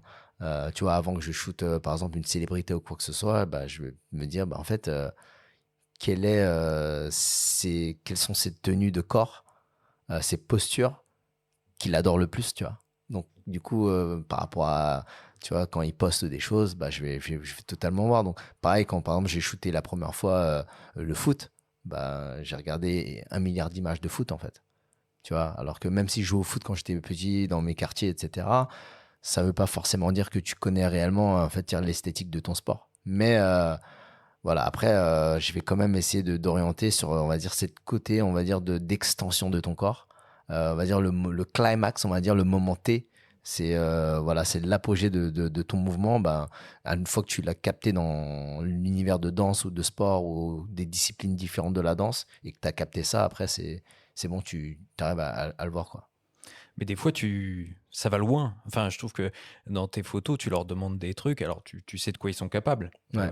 Que ce soit les danseurs, on l'a dit, ou les breakers sont des athlètes, hein, en fait, avant tout. Donc, il y a un temps où il faut s'échauffer, etc. Ouais. Mais jusqu'où tu vas dans la prise de risque? Est-ce que c'est vraiment concerté? Parce qu'on a l'impression qu'ils te suivent, hein. On peut voir des Ouais. coulisses sur ton boulot. Tu as décidé, bon, on va faire ça. Ok. Les gens, ils y vont, ils te font confiance. Et one shot, on voit, tu prends la photo, hop, c'est bon. Ils regardent, ok. Ah, en fait, il y a un côté très, je pense, pour moi, terre à terre. C'est-à-dire que je vais jamais prendre un risque qui va faire que je mette une personne en danger physiquement pour qu'elle puisse se blesser ou quoi que ce soit, parce que je me dis, je me mets à leur place. C'est-à-dire que je me dis jusqu'où moi j'irai, en fait. Tu vois? J'essaie de jauger en me disant, en termes de capacité physique, est-ce que la personne peut faire plus que moi ou moins que moi? Et c'est là où je vais jauger, en fait, déjà. Si la personne peut faire plus, en me disant, bah, si j'arrive à faire ça, mais je vais pousser un peu ça parce que j'aurai, on va dire, cette capacité de sauter haut ou un peu plus haut, ou d'atterrir d'une hauteur plus importante. Je me dis, bon, bah, en fait, si j'arrive à faire ça, je vais le faire. Mais il y a une côté de triche à ça qui fait qu'en fait, c'est l'illusion. C'est-à-dire que quand tu fais ta photo, ben, tu n'es pas obligé forcément de faire le mouvement en entier. Tu peux te lever et créer, on va dire, en fait, j'essaie d'expliquer comment... tu vois, par exemple, gérer son centre de gravité qui fait que, en fait, tu peux atteindre un certain mouvement sans avoir besoin de faire le mouvement entier et en fait la redescente. C'est juste bon pour la photo. Voilà, un peu de triche, quoi. Voilà, juste bon pour la photo. Donc il y a un peu de triche quelque part, mais au final, tu arrives à ce moment-là. Mais c'est juste qu'en fait, la différence avec la vidéo, c'est que tu n'es pas obligé de terminer ce mouvement et en fait, toi, ton but, c'est d'arriver à ce point-là, en fait. Et en fait, à partir d'arriver à ce point-là, en fait, tous les moyens sont bons pour y être. Ça ressemble plus à rien après, on s'en fout, quoi. Voilà, tu vois, mais moi, si tu arrives à choper cette silhouette, ce moment où tu arrives à atteindre, on va dire, cette position, et qu'au final, tu te blesses pas, parce que pour moi, le but, c'est... Enfin, je suis un feignant quelque part. C'est que j'ai la difficulté de me dire, j'ai pas envie d'avoir 50 photos à trier derrière pour choisir laquelle est la mieux. 2, je sais ce que je veux, donc du coup, je vais amener la personne à me dire, en fait, à partir du moment où on l'a faite, c'est bon, en fait, je vais pas te la faire refaire. On va pas, on va dire, prendre le risque de... tu peux te blesser vraiment de manière très bête, en fait, tu vois. Je te donne un exemple, il y a certaines photos où j'ai des potes qui font des frises sur un doigt. Mais du coup, comment arriver à ce moment-là, tu vois? Comment gérer ton corps pour qu'en fait, tu touches ce moment-là sans avoir tout ton poids de ton corps qui est posé sur ton doigt pour que tu puisses te le fouler. Donc, tu vois, c'est aussi cette réflexion-là. Donc, en fait, c'est aussi une logique de mettre dans leur corps, dans leur tête. Et c'est pour ça qu'il dit que je me mets dans leur tête. C'est pour me dire comment faciliter la chose pour qu'en fait, eux se disent, en fait, j'y arrive à le faire, en fait. Tu vois, c'est faisable. Alors, tu évoquais tout à l'heure un peu l'importance du décor, de l'environnement dans lequel tu photographies tous ces artistes, danseurs, athlètes. Comment ça se passe? Du coup, tu fais du repérage? Qu'est-ce que tu cherches comme type de décor? Est-ce que tout est très préparé ou on est freestyle Alors, sur ce sujet-là? Ça peut arriver, c'est-à-dire que en fait, je voyage beaucoup dans le monde, donc en fait, certaines villes, en fait, tu as les points Instagrammables, tu vois, on dit ça. Tu as les endroits où les gens font des photos de mariage, des photos où tu te dis, bon, tu as des décors très très minimalistes, avec beaucoup d'architecture. Donc en fait, c'est des points que tu peux rechercher et retrouver directement sur Google, sur Insta, sur TikTok. Tu peux faire des recherches et trouver des spots comme ça, mais s'il n'y a pas, ça m'arrive des fois d'avoir des endroits où en fait l'artiste se pose, enfin j'ai la possibilité de voir un artiste qu'à ce moment-là, à cet endroit-là, et j'ai pas la possibilité de l'amener ailleurs. Ok, donc c'était un carrefour de chez Auchan, c'est là que Carrefour ça de se passe, chez quoi. Auchan, voilà. J'ai le carrefour de chez Auchan, bah écoute, j'arrive à un endroit. En fait, la première chose que je fais, je regarde partout et je vais voir en fait les endroits qui vont m'inspirer visuellement en fait. Mais du coup, ça se fait très vite parce que je vais tout de suite savoir et aussi c'est par mémoire. C'est-à-dire que je me dis, en fait, une fois j'ai shooté un endroit où il y avait cette matière-là et avec un flash, je l'avais testé et la réflexion donnait ça. Donc j'aurais ce type de rendu et en fait par mémoire je me dis en fait voilà cet endroit-là il y a cette possibilité-là. Si on ferme toutes les lumières, enfin tout, enfin il y a des rideaux, je peux me mettre dans le noir. Si j'ai pas la possibilité, ben en fait comment je vais gérer la lumière pour avoir un rendu. Si j'ai pas besoin de lumière, s'il y a déjà une lumière qui pénètre et ça me crée on va dire une démarcation grâce à un jeu d'ombre et lumière, tu vois. Voilà, il y a plein de possibilités qui font que tu repères très facilement. Et je pense que voilà, pour moi, un bon photographe, c'est quelqu'un de très bon, sur cette vision-là, de savoir comment la photo va rendre en visualisant un lieu. C'est pour ça que les gens, des fois, disent, putain, en fait, je voyais le lieu, tu me prends les photos ici, je me posais la question, et là, je vois le résultat, je suis époustouflé. Oui, parce que du coup, en fait, elle n'a pas la possibilité de débrayer visuellement ce que tu as dans un appareil photo. Moi, j'arrive à le faire dans la tête, tu vois. Mais parce que toi, tu as la notion des focales aussi, et ça compte beaucoup. C'est ça. C'est le truc en photo qui fait la différence par rapport à l'œil humain. C'est que toi, tu peux prévisualiser en fonction de ce que tu as dans le sac. Exact, tu vois. Par exemple, là, je te vois, je te regarde, derrière toi, il y a un tapis de plantes en plastique. Bah, tu vois, par exemple, là, je sais que si je suis avec une focale floue, je peux te rendre en fait, un fond avec une texture en fait, qui est intéressante. Tu vois. Dans ton travail, on remarque quand même souvent ce que tu aimes bien, c'est le contraste finalement. C'est-à-dire que tu prends des danseurs classiques, tu les mets sur les toits de Paris, c'est pas forcément leur terrain de jeu Ouais.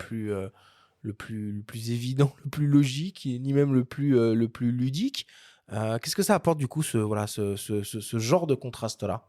Bah, ça interpelle les gens et je pense que c'est ça qui a fait qu'au début sur les réseaux sociaux, j'ai un peu buzzé, tu vois. Sur Facebook à l'époque, ben, tu mets des danseurs, tu les mets dans la rue, bah, on a l'habitude de les voir sur scène.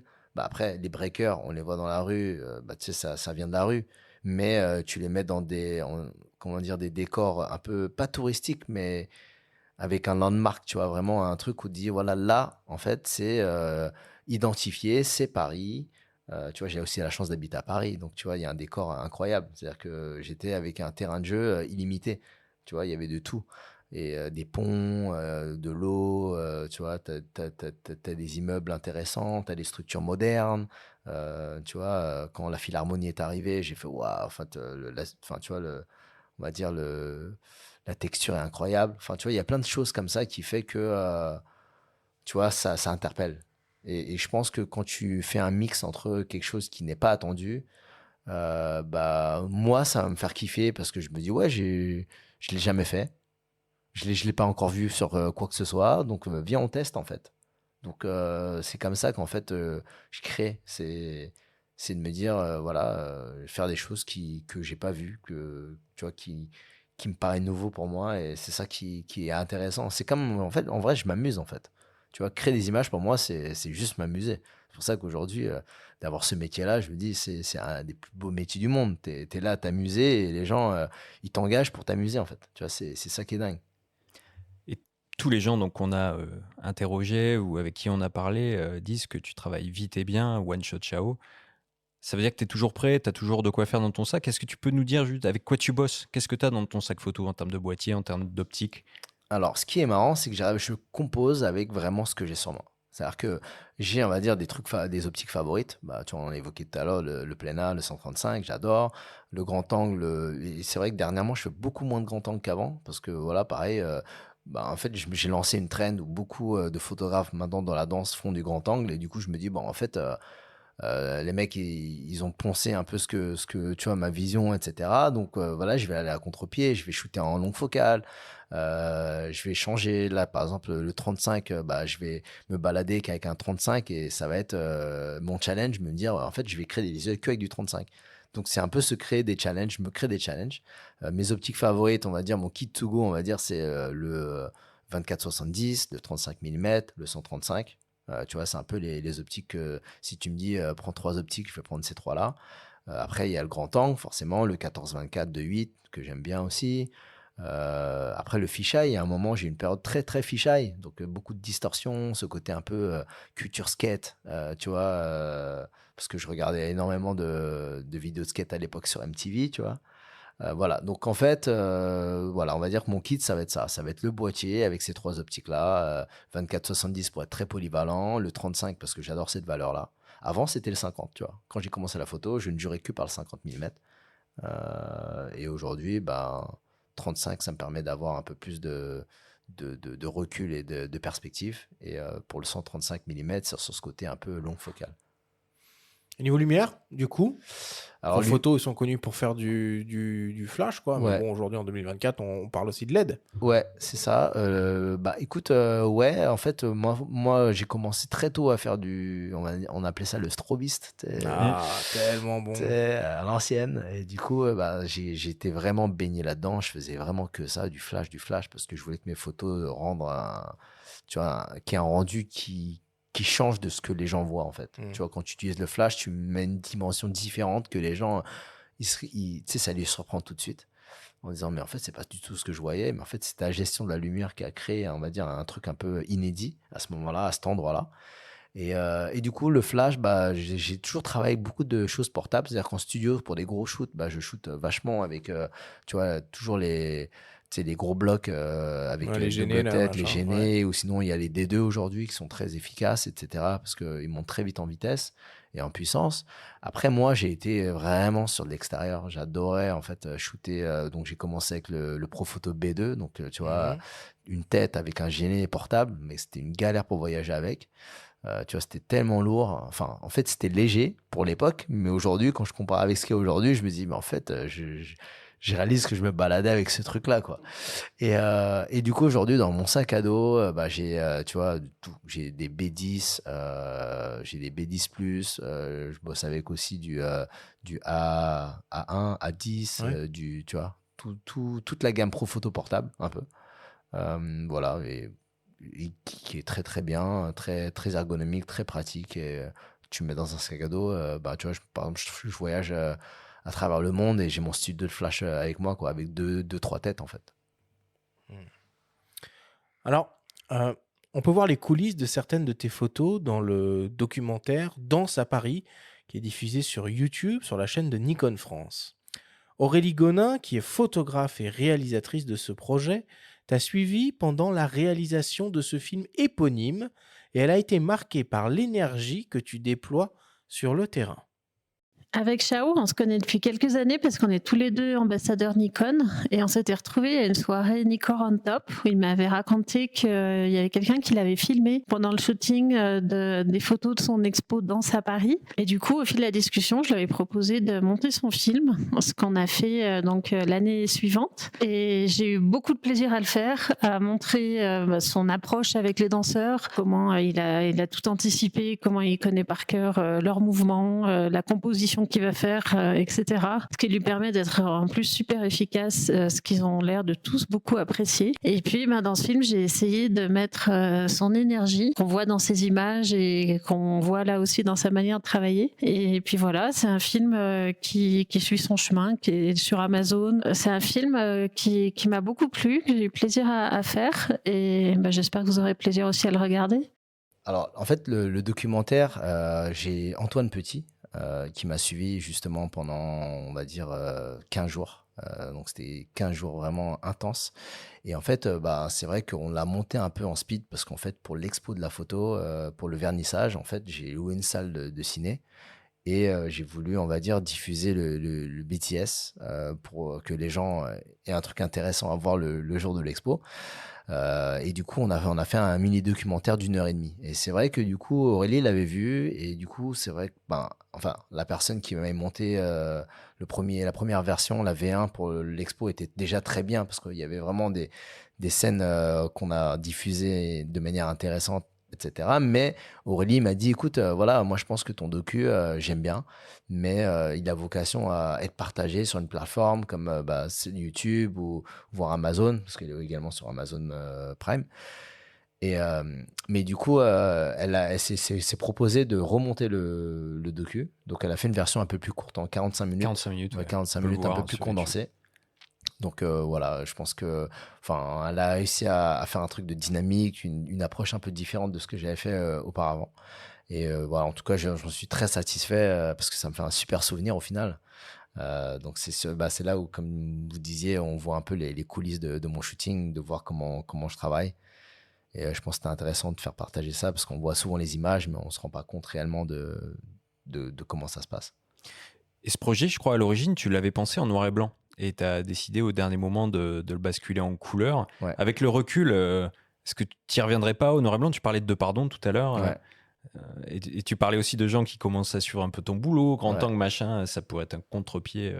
Oh, ouais, en fait, ça aurait été un contre-pied. En fait, tu sais, en fait, mon orientation à la base, c'était le noir et blanc parce que je trouvais que c'était, en fait, enfin, j'allais shooter pendant 15 jours et d'avoir une ligne un peu homogène. Je me suis dit, bon, tu vois, le noir et blanc, ça permet d'avoir tout au même niveau, que ça soit ensoleillé, gris, mais en fait, dans la tonalité, dans le rendu, j'aurais un truc très, une série qui soit, on va dire, un peu très, enfin, homogène, tu vois, qui ait du sens. Parce que pour moi, je raisonnais en termes de série.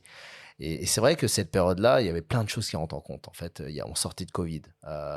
Du coup, on allait, les beaux jours commençaient à arriver. Je me suis dit, est-ce que j'ai envie de faire partager en fait du noir et blanc? Parce que le noir et blanc, en fait, il y a un côté très, enfin, sombre également, tu vois, dans l'approche. Tu vois, et je me suis dit, les couleurs, c'est la vie.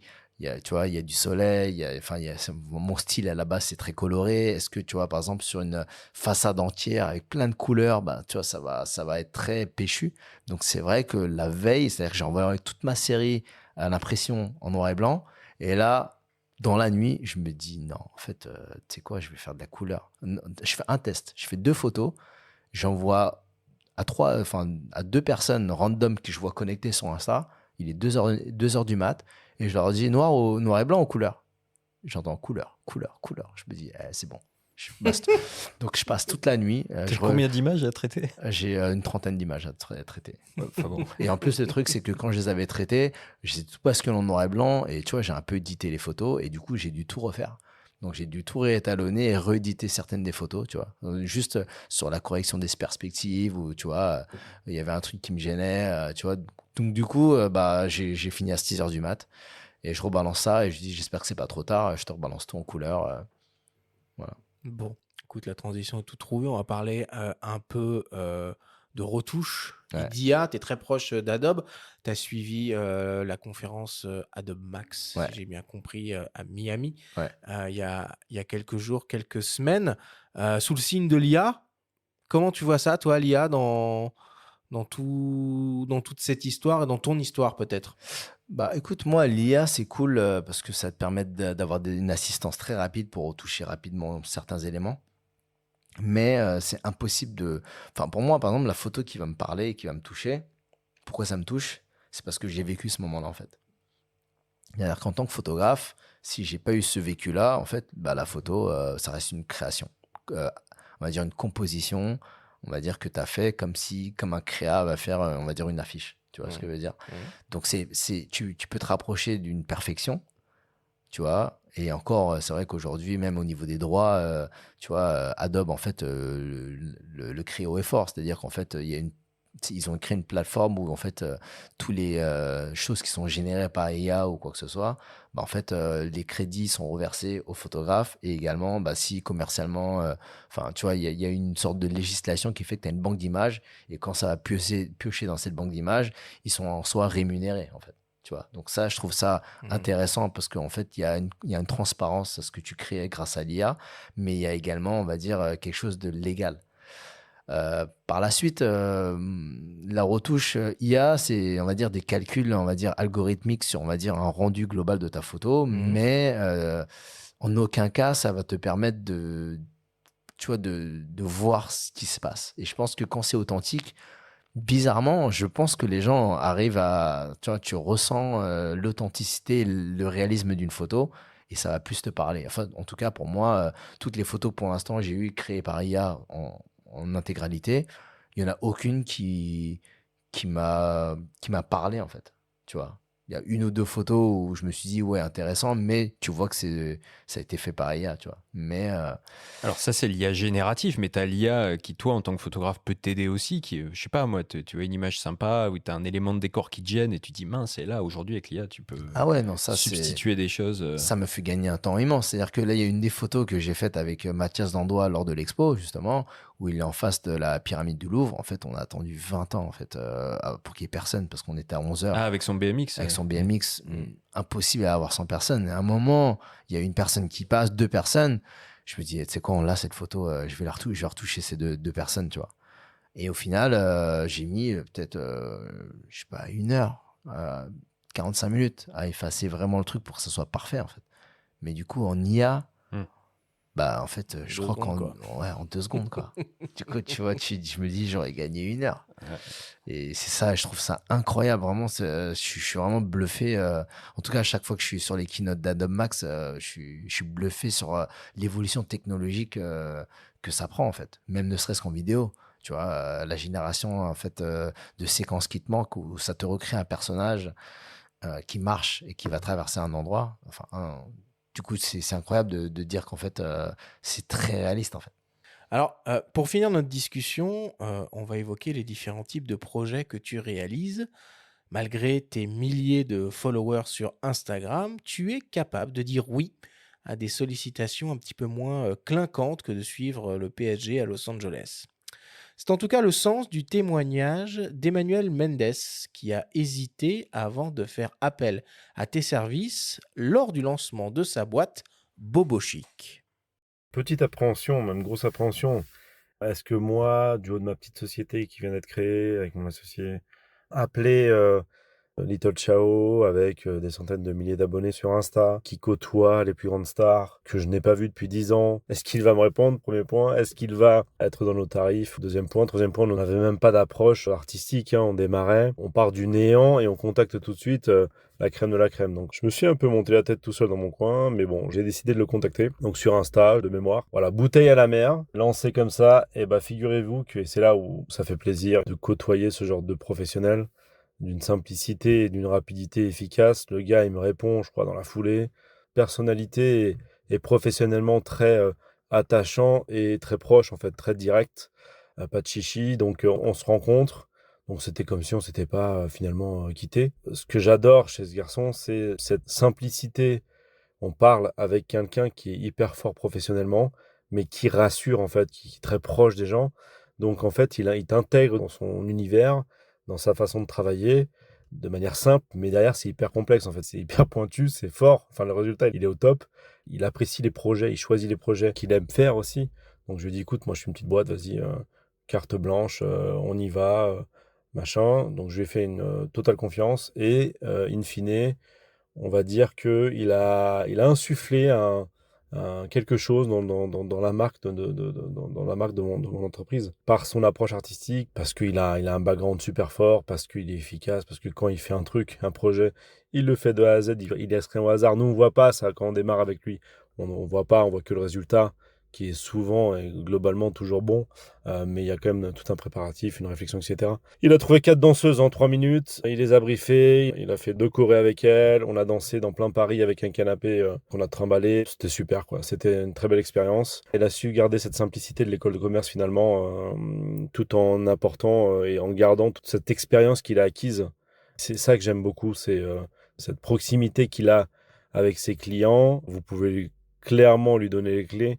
In fine, il va le faire avec le cœur. S'il a choisi le projet, c'est qu'il aime. Et s'il aime, il va y aller vraiment comme si c'était le dernier de ses projets. C'est ça que j'ai ressenti. J'en ai fait plusieurs avec lui.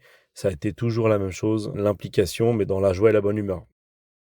Comment tu choisis du coup tes projets? Est-ce que c'est l'envergure, la DA, la gloire, la fame, la thune? Qu'est-ce qui fait que tu choisis un projet plutôt qu'un autre? Je vais me mentir si je dis qu'il n'y a pas financièrement quelque chose, tu vois, on va dire d'intéressant en soi. Mais en fait, pour moi, il y a pas, c'est pas le principal. C'est, on va dire, l'équilibre entre ce qui t'apporte en fait en tant que, on va dire, achèvement technique, artistique. Voilà. Donc en fait, pour moi, c'est un moyen entre les deux. C'est-à-dire que tu peux me proposer un truc incroyable et je vais dire waouh, et du coup tu vas me dire j'ai zéro, je fais c'est pas grave, je le fais. Du coup tu vois, parce que du coup cette balance est comment dire à matcher, on va dire, mon exigence en fait. Si par exemple tu me proposes un truc vraiment naze et je me dis oh c'est chiant, je vais me faire chier, mais tu me dis bah financièrement c'est ça, je me dis bah tu sais quoi, je vais le faire parce que financièrement en fait ça match, tu vois. Mais du coup je vais me challenger en me disant bah, tu sais, si c'est quelque chose qui m'intéresse pas, je me challengeais en me disant qu'est-ce que je vais apprendre en fait techniquement ou en mode qu'est-ce que artistiquement ou techniquement je vais en sortir de ce projet-là en fait. Tu vois, donc j'ai quand même, même si j'ai zéro au début envie de le faire, je vais quand même me challenger parce que je me dis, bon, au final, tu vois, faut vivre, tu vois, faut aussi te sécuriser quelque part. Donc, je vais pas être bête en disant, tu sais quoi, tu me proposes 100 000 euros sur un projet, je vais te dire, tu sais quoi, non, j'aime pas du tout. Tu vois, qui va dire non, tu vois. Ça existe encore, les projets à 100 000 euros? Non, c'est vrai, je n'ai pas vu. Mais voilà, en tout cas, au niveau de l'exemple, tu vois, je t'extrapole les trucs pour dire, tu es obligé d'accepter, tu vois. Si tu n'en as plus de ce projet à ce prix-là, c'est qu'on te donne 100 000 euros dans ta poche, tu vas dire, bon, je vais y aller. Mais au final, comment tu vas te challenger et trouver, on va dire, un intérêt artistique. Donc, en fait, je me monte, en fait, cette envie et cet engouement artistique quand j'en ai pas. Et inversement, tu vois, par exemple, quand c'est totalement artistique, je me dis, en fait, est-ce que j'ai le temps de me le caler entre des projets où, par exemple, j'ai cette moyenne qui est plus importante, en fait. Tu vois. Donc, je te donne un exemple. Quel exemple j'aurais? Imaginons, aujourd'hui, on me dit, tu sais quoi, on te file, par exemple, un endroit dans Paris. Je te donne un exemple, la bibliothèque Richelieu, la BNF. C'est un endroit que j'adore. Elle me dit, tu sais quoi, on te le file une semaine, fais ce que tu veux avec. Mais du coup, tu nous ponds un projet, mais du coup, t'es pas payé, tu vois. Mais du coup, tu dois nous pondre un truc à nous, pour nous, tu vois, avec ces 2-3 guidelines, mais le reste est artistiquement théo. Donc, je vais créer quelque chose d'artistiquement qui va me correspondre en matchant leurs guidelines. Si je ne trouve pas, je le fais pas. Mais si je le trouve, je me dis, bon, voilà, j'ai la possibilité de faire ce truc dans cet endroit-là que j'ai toujours voulu shooter là-bas. Et voilà. C'est pas la bibliothèque dans laquelle tu as shooté déjà, où on voit de l'exposition multiple, ou c'est une autre bibliothèque peut-être? Non, c'est une autre bibliothèque, je pense. Okay. Ouais. Là, c'était une bibliothèque où d'ailleurs j'étais sur ce projet-là à la base, mais je l'ai regretté. C'est-à-dire que j'étais censé faire les photos d'un projet là-bas, mais j'ai eu une autre offre justement qui était en termes de balance finance, intérêt, plus intéressante. Alors, je suis allé là-bas. Tu vois. Et du coup, quand on photographie des footballeurs, on est dans quelle catégorie de projet? Écoute, c'est sympa, mais bon, tu vois, par exemple, on me dit, vas-y, tu vas shooter Messi, c'est gratos. Je me dis, non, tu vois, enfin, je veux dire, même ça peut être Messi, ça peut être n'importe quoi, mais en fait, c'est aussi de me dire qui y a derrière, en fait. Si c'est pour un projet caritatif ou je sais pas quoi, ouais, pourquoi pas?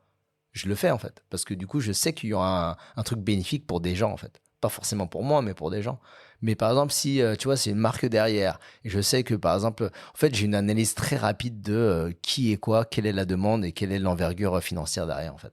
Tu vois, parce que je pense que ça, c'est aussi le fait d'avoir travaillé en finance, en école de commerce. Je vais t'analyser direct, tu vois. Rien ne m'empêche d'aller sur société.com, regarder les ROI et les KPI très rapidement. Exactement, tu vois, je vois très rapidement. Je me dis, attends, les mecs, ils ont fait ça, le gars, il va être payé ça. Attends, et moi, rien. Non, en fait, on respecte pas mon travail.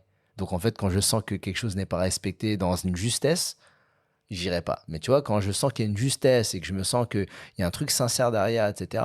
Et franchement, je fais vachement confiance à mon intuition. Et je pense que jusqu'à aujourd'hui, j'ai la chance de jamais m'être trompé ou de regretter un truc. Parce que de toute façon, quand j'accepte quelque chose, comme le dit Manu, je lui dis, écoute, j'accepte, j'y vais à 100% en fait. Oui, il avait l'air surpris. Hein. Il y allait vraiment à petits pas. Tu vois, ouais, après, c'est un menteur. Il dit, c'est un ancien compère à toi de l'école de commerce. Il était en école de commerce avec moi. Et en fait, j'adorais en fait, en école de commerce, tu vois, il y avait des profils où je me dis, intérieurement, je sais que ces personnes sont vraiment des bonnes personnes. Et je me suis bien entendu avec eux. J'ai tapé 2-3 soirées où on s'est bien marré, etc. C'était un bon soldat. Donc, du coup, je me suis dit, en fait, c'est impossible pour moi d'ignorer une question comme ça, tu vois. C'est-à-dire que peu importe, je crois que tous les messages que les gens m'ont envoyés sur Instagram, je crois que je les ai tous vus, tu vois. J'ai reçu plein de messages tu vois, des gens de partout dans le monde sur des trucs, des demandes farfelues, tu vois, plein de trucs différents, tu vois, surtout quand j'étais proche, on va dire, des célébrités, j'avais tous leurs fans qui m'envoyaient 1 milliard de messages.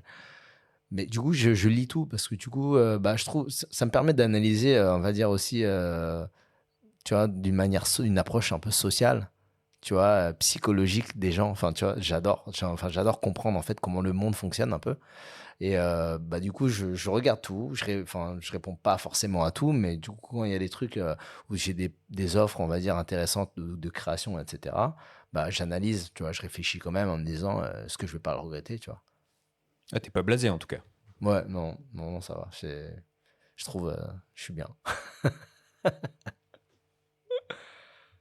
Tu es toujours très proche de ta famille, de tes amis? Ou là, tu es dans une Alors, sphère je suis très de proche. hype et de fame Non, je suis très proche, je suis très, on va dire, comment dire, tu m'écris, je vais te répondre direct. Enfin, pour moi, je Moi, laisse, je suis pas ta famille. ouais, je laisse pas trop attendre, on va dire, mes proches. Tu vois, dès que je vois un message d'un proche, je vais répondre dans l'instantané. Je vais pas, jamais je repousse en disant, vas-y, je réponds demain ou après-demain. Non, je réponds direct. Tu vois, ça me coûte rien. J'adore, tu vois, avoir cette disponibilité-là, en tout cas. En tout Pourtant, on a cas, l'impression que tu es un peu partout tout le temps. Enfin, tu voyages beaucoup, tu as l'air d'avoir 10 000 projets. mais je Enfin, ne quand dors on entend pas. les gens, tu as l'impression que dans ta tête, c'est une Ouais. marmite continue. Mais je ne dors pas. C'est ça l'avantage, c'est que je suis très disponible H24. C'est-à-dire que tu peux être à l'autre bout du monde, tu vas m'envoyer un message à 3 heures du matin, à 10 heures du matin, je vais te répondre. En fait, tu vas pas attendre très longtemps. Le truc, c'est que par rapport à ma famille, c'est vrai que il y a eu une période où je les voyais moins, mais en fait, quand j'ai quitté la maison, bah, tu vois, ça n'a pas été. Enfin, je les voyais toutes les 2 semaines. Tu vois, ça peut arriver des mois où je les vois pas parce que je suis en vadrouille, mais je suis disponible, je suis vraiment disponible pour eux. Après, voilà, sens des priorités. Si par exemple, je peux avoir un job de malade et que ben, je sais pas, le mariage tu vois, de mon frère direct, bah, jamais je vais esquiver en fait. Tu vois. Ça peut être n'importe quel job. Tu vois, je vais forcément être là pour ma famille en fait. Et pareil pour mes potes, c'est-à-dire que quand il y avait vraiment des trucs très importants, tu vois, après des anniversaires, on en a 20 000, donc il y a plein d'anniversaires que j'ai ratés, mais si c'est un pote proche et qui se marie, c'est une fois dans sa life, je vais être là en fait. Merci Little Chao. Merci à vous.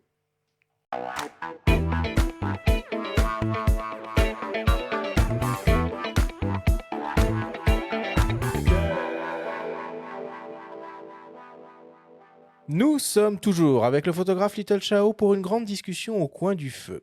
C'est une habitude sur ce format, pas de débrief aujourd'hui. Par contre, Chao, on a une petite surprise pour toi. On a réussi à pirater, figure-toi, ton téléphone portable et tu as 2-3 messages en absence sur ton répondeur. On te propose naturellement de les écouter.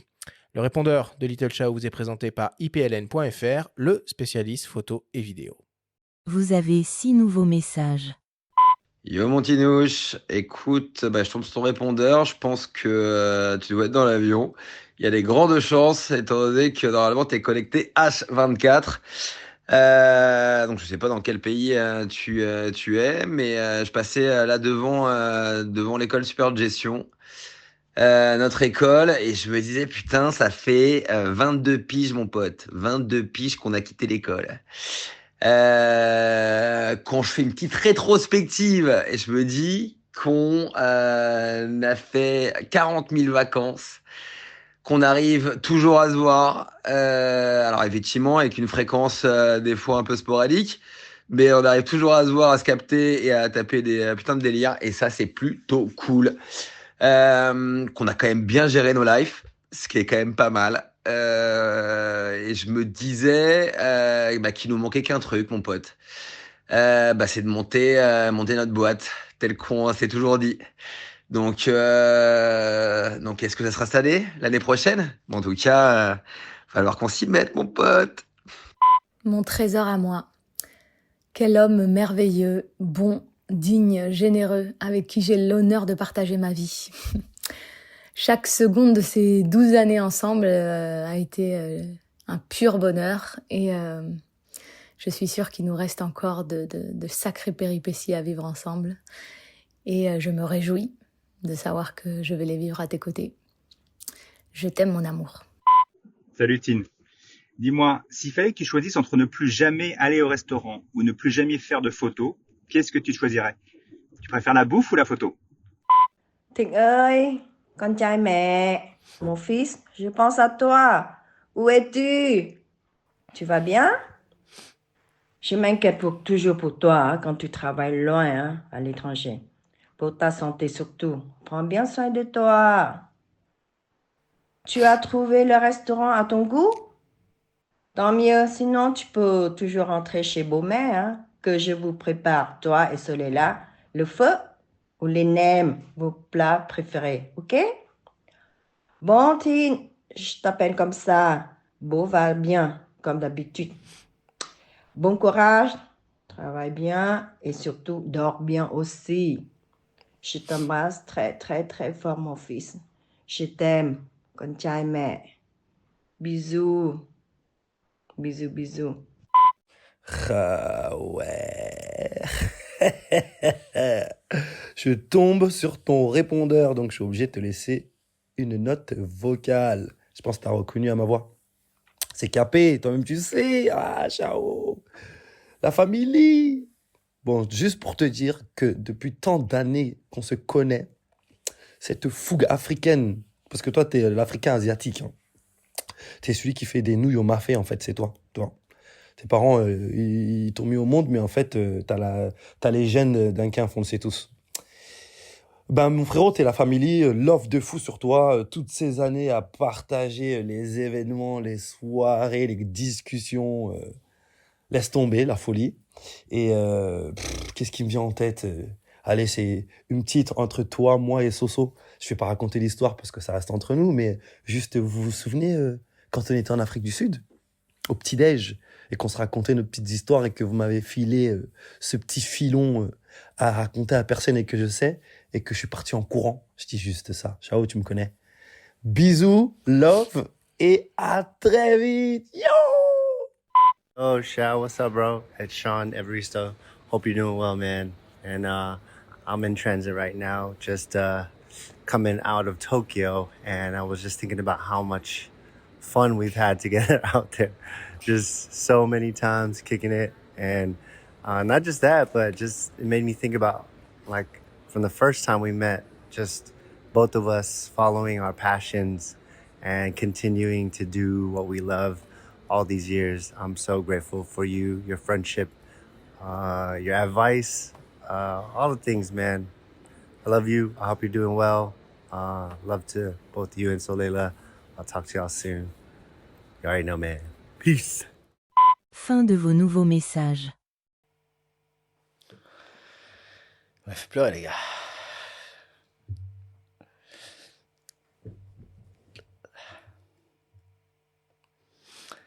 Ouais, je sais pas comment vous avez fait.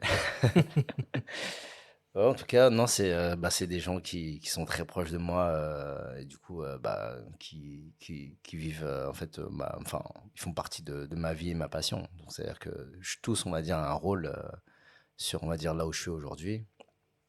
Euh, non, en tout cas, comme tout à l'heure, c'est vrai que peut-être des fois le regret que je peux avoir, c'est de me dire, par rapport à, on va dire, tous les voyages que je fais, de ne pas avoir assez de temps sur. En fait, c'est un sacrifice, en fait, de passer autant de nuits blanches, de voyager autant, de bosser autant. En fait, c'est l'art et la passion qui m'animent, mais à côté de ça, y a des sacrifices, il y a forcément des sacrifices. On peut pas. Enfin, voilà, les journées sont que de 24 heures, on n'a que 7 jours par semaine. Et voilà, en fait, le temps passe très vite, mais enfin, c'est vrai que toutes ces personnes-là qui ont été très proches de moi, qui sont, en fait, c'est pour ça qu'en fait, dès qu'il y a la possibilité, comme je disais tout à l'heure, enfin, si on me sollicite ou quoi que ce soit, je vais répondre directement. Parce que du coup, c'est au moins ça, en termes de proximité, que je me dois d'être là pour les gens qui me soutiennent, en fait.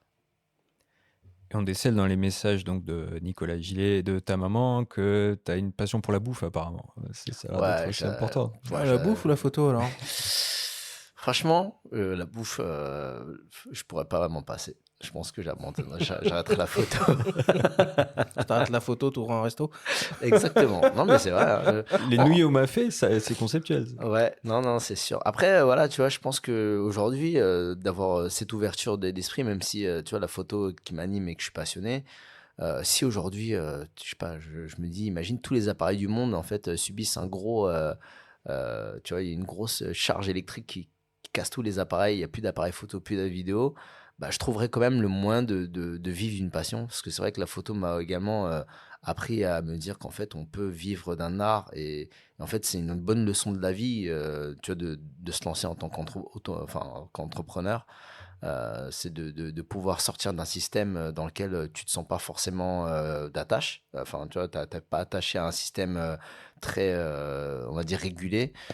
Et il y a 20 000 choses à pouvoir faire dans la vie qui fait que tu peux combiner, on va dire, une sorte de passion, de choses qui par la suite te permet d'en vivre en fait. Ouais, ton pote Fabien qui te chauffe quand même pour monter une boîte. Hein.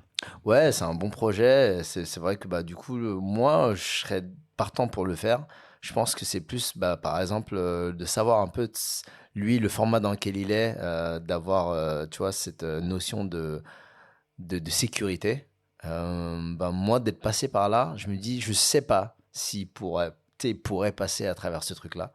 Et du coup, il y a un côté protecteur de me dire, en fait, tant que je suis pas sûr de l'amener sans un risque, je l'amènerai pas. Même si je sais que tu es obligé de passer par cette notion de risque, quoi qu'il arrive, en fait, tu vois. Mais en tout cas, c'est ça qui fait que je pense que ça freine. C'est lui, il a peur de ça. Et moi, j'ai peur de l'embarquer dans un truc où je le sente pas à l'aise, en fait. Bon. On remercie évidemment toutes les personnes qui ont accepté de participer à ce répondeur par ordre d'apparition. Et tu m'excuseras si j'écorche certains noms et prénoms. Fabien, ton meilleur ami. Solela Chaou, ta petite amie. Nicolas Gillet, le directeur marketing et communication de Nikon France. Tiyu, ta maman. Capella Marna, DJ. Et Sean Evaristo, un ami à toi. Et un grand merci tout particulier à celui-là, sans qui beaucoup de ces témoignages n'auraient pas été possibles.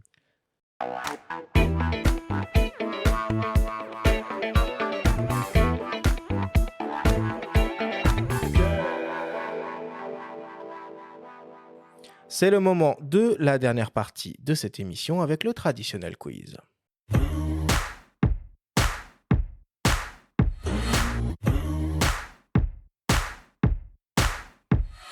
Chao, le principe du quiz est très simple. On a reçu des questions de la part de nos auditeurs qu'ils t'ont posées via notre compte Instagram. On en a sélectionné quelques-unes et tu vas avoir seulement 30 secondes et pas une de plus pour tenter d'y répondre le plus clairement possible. As-tu bien compris la consigne ? Oui. Première question qui nous vient de Voodoo Child 46. Tu as photographié pas mal de célébrités. Est-ce que tu as une anecdote de prise de vue qui s'est bien ou mal passée que tu pourrais partager avec nous ? Ouais, je pense avec Léo Messi. En fait, on lui a demandé de danser. Il a dit non. Et du coup, petit froid de 10 secondes, j'ai un petit coup de stress. Mais tout s'est bien passé par la suite. Ouais, mais ce genre de truc, ça se prévoit, j'imagine, avec des calibres comme ça, non ? Ouais, mais bon, moi, tu sais, c'est freestyle. C'était plus cool avec Neymar et Mbappé, par exemple ? Ouais, ils ont dansé, ils ont joué le jeu, ouais. Donc en fait, tous les danseurs, tous les joueurs du PSG que j'ai shooté ce jour-là ont accepté de danser. Donc j'ai la vidéo avec tout le monde qui danse. Mais j'ai Sauf pas Messi. Ouais. Bon. Deuxième question, qui nous vient d'un dénommé Bertrand. Quelles sont les meilleures optiques Nikkor Z, selon toi, à utiliser avec le Nikon Z8 ? Une question très classique. Écoute, le 24-70 de 8, le 35 mm 1.8, le 20 mm 1.8, j'adore. Il y a le 14-24 qui est très bien. Et le 135, le Plena, le 1.8. Mais qu'est-ce qui manque encore alors en gamme Nikkor Z ? Je dirais un fisheye. Un fisheye. Un bon fisheye. Combien ? Nikkor Z. Moi, je dirais 8 mm. 8 mm, parfait. Troisième question, qui nous vient d'une dénommée Héloïse. Pourquoi être resté toujours fidèle à Nikon ? Tu as dû te faire approcher par d'autres marques depuis le temps. Vrai. J'ai eu 2 grosses marques qui m'ont approché. C'est vrai que Nikon, en fait, les produits sont pour moi au top. Donc du coup, je ne sens pas l'intérêt de partir chez, on va dire, le voisin, dans le sens où je ne sais pas ce qui m'attend là-bas. Et la Nikon Family, c'est ma famille. Il y a une innovation particulière qui t'a marqué ces derniers temps. Il y a le fait de ne plus avoir d'obturateur maintenant sur les Z8, Z9. Ça, c'est un truc... Ouais, écoute, oui, plus ou moins, mais...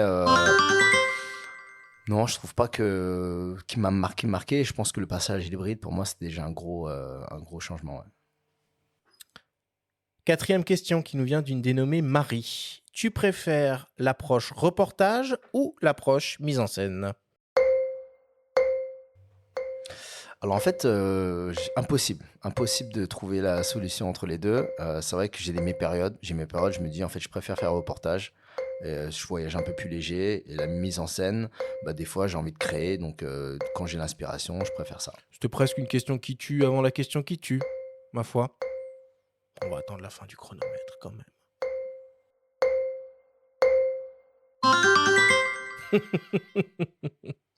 Et pour terminer, une question de mes soins, une question qui tue. Si tu devais ne plus suivre qu'une seule personne jusqu'à la fin de ta carrière, ce serait qui et pourquoi? Sur le réseau. À photographier. À photographier. Ah, Soleila, hein, ma chérie. C'est un peu ma muse. Du coup, je peux m'amuser avec elle vraiment et expérimenter plein de choses. Donc, je pense Qui danse aussi, hein, qui danse flamenco, aussi, ouais. et des choses comme ça. Qui danse, modèle, sportive, elle fait tout. Et je m'amuse bien avec elle, donc c'est top. Elle est très amoureuse de toi, d'après ce qu'on a entendu tout à l'heure. Qu'on voit dans le documentaire dont on a parlé. Hein. C'est ça. Merci Little Chao. Merci à vous.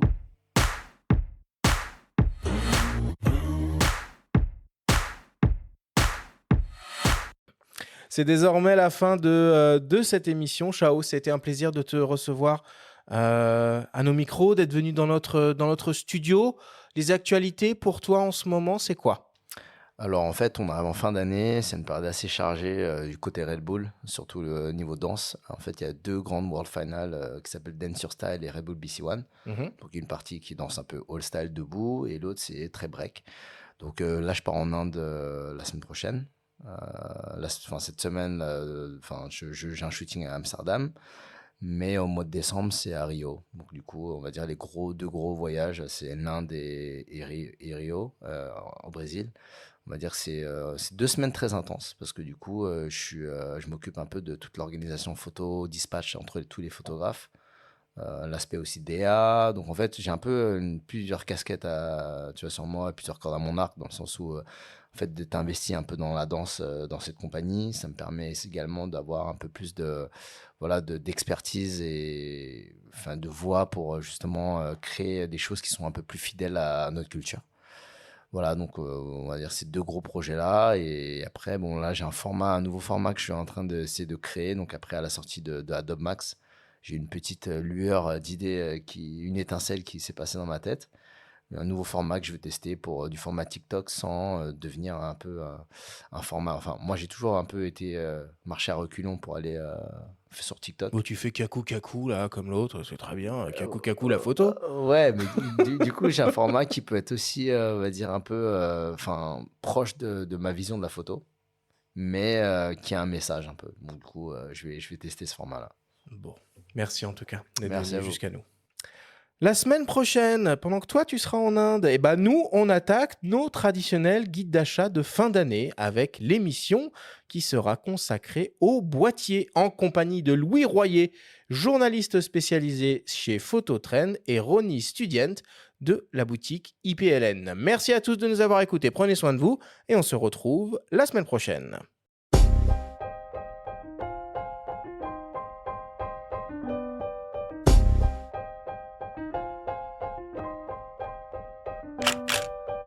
C'était Faut pas pousser les ISO, le podcast hebdo pour tous les passionnés de photos et de vidéos.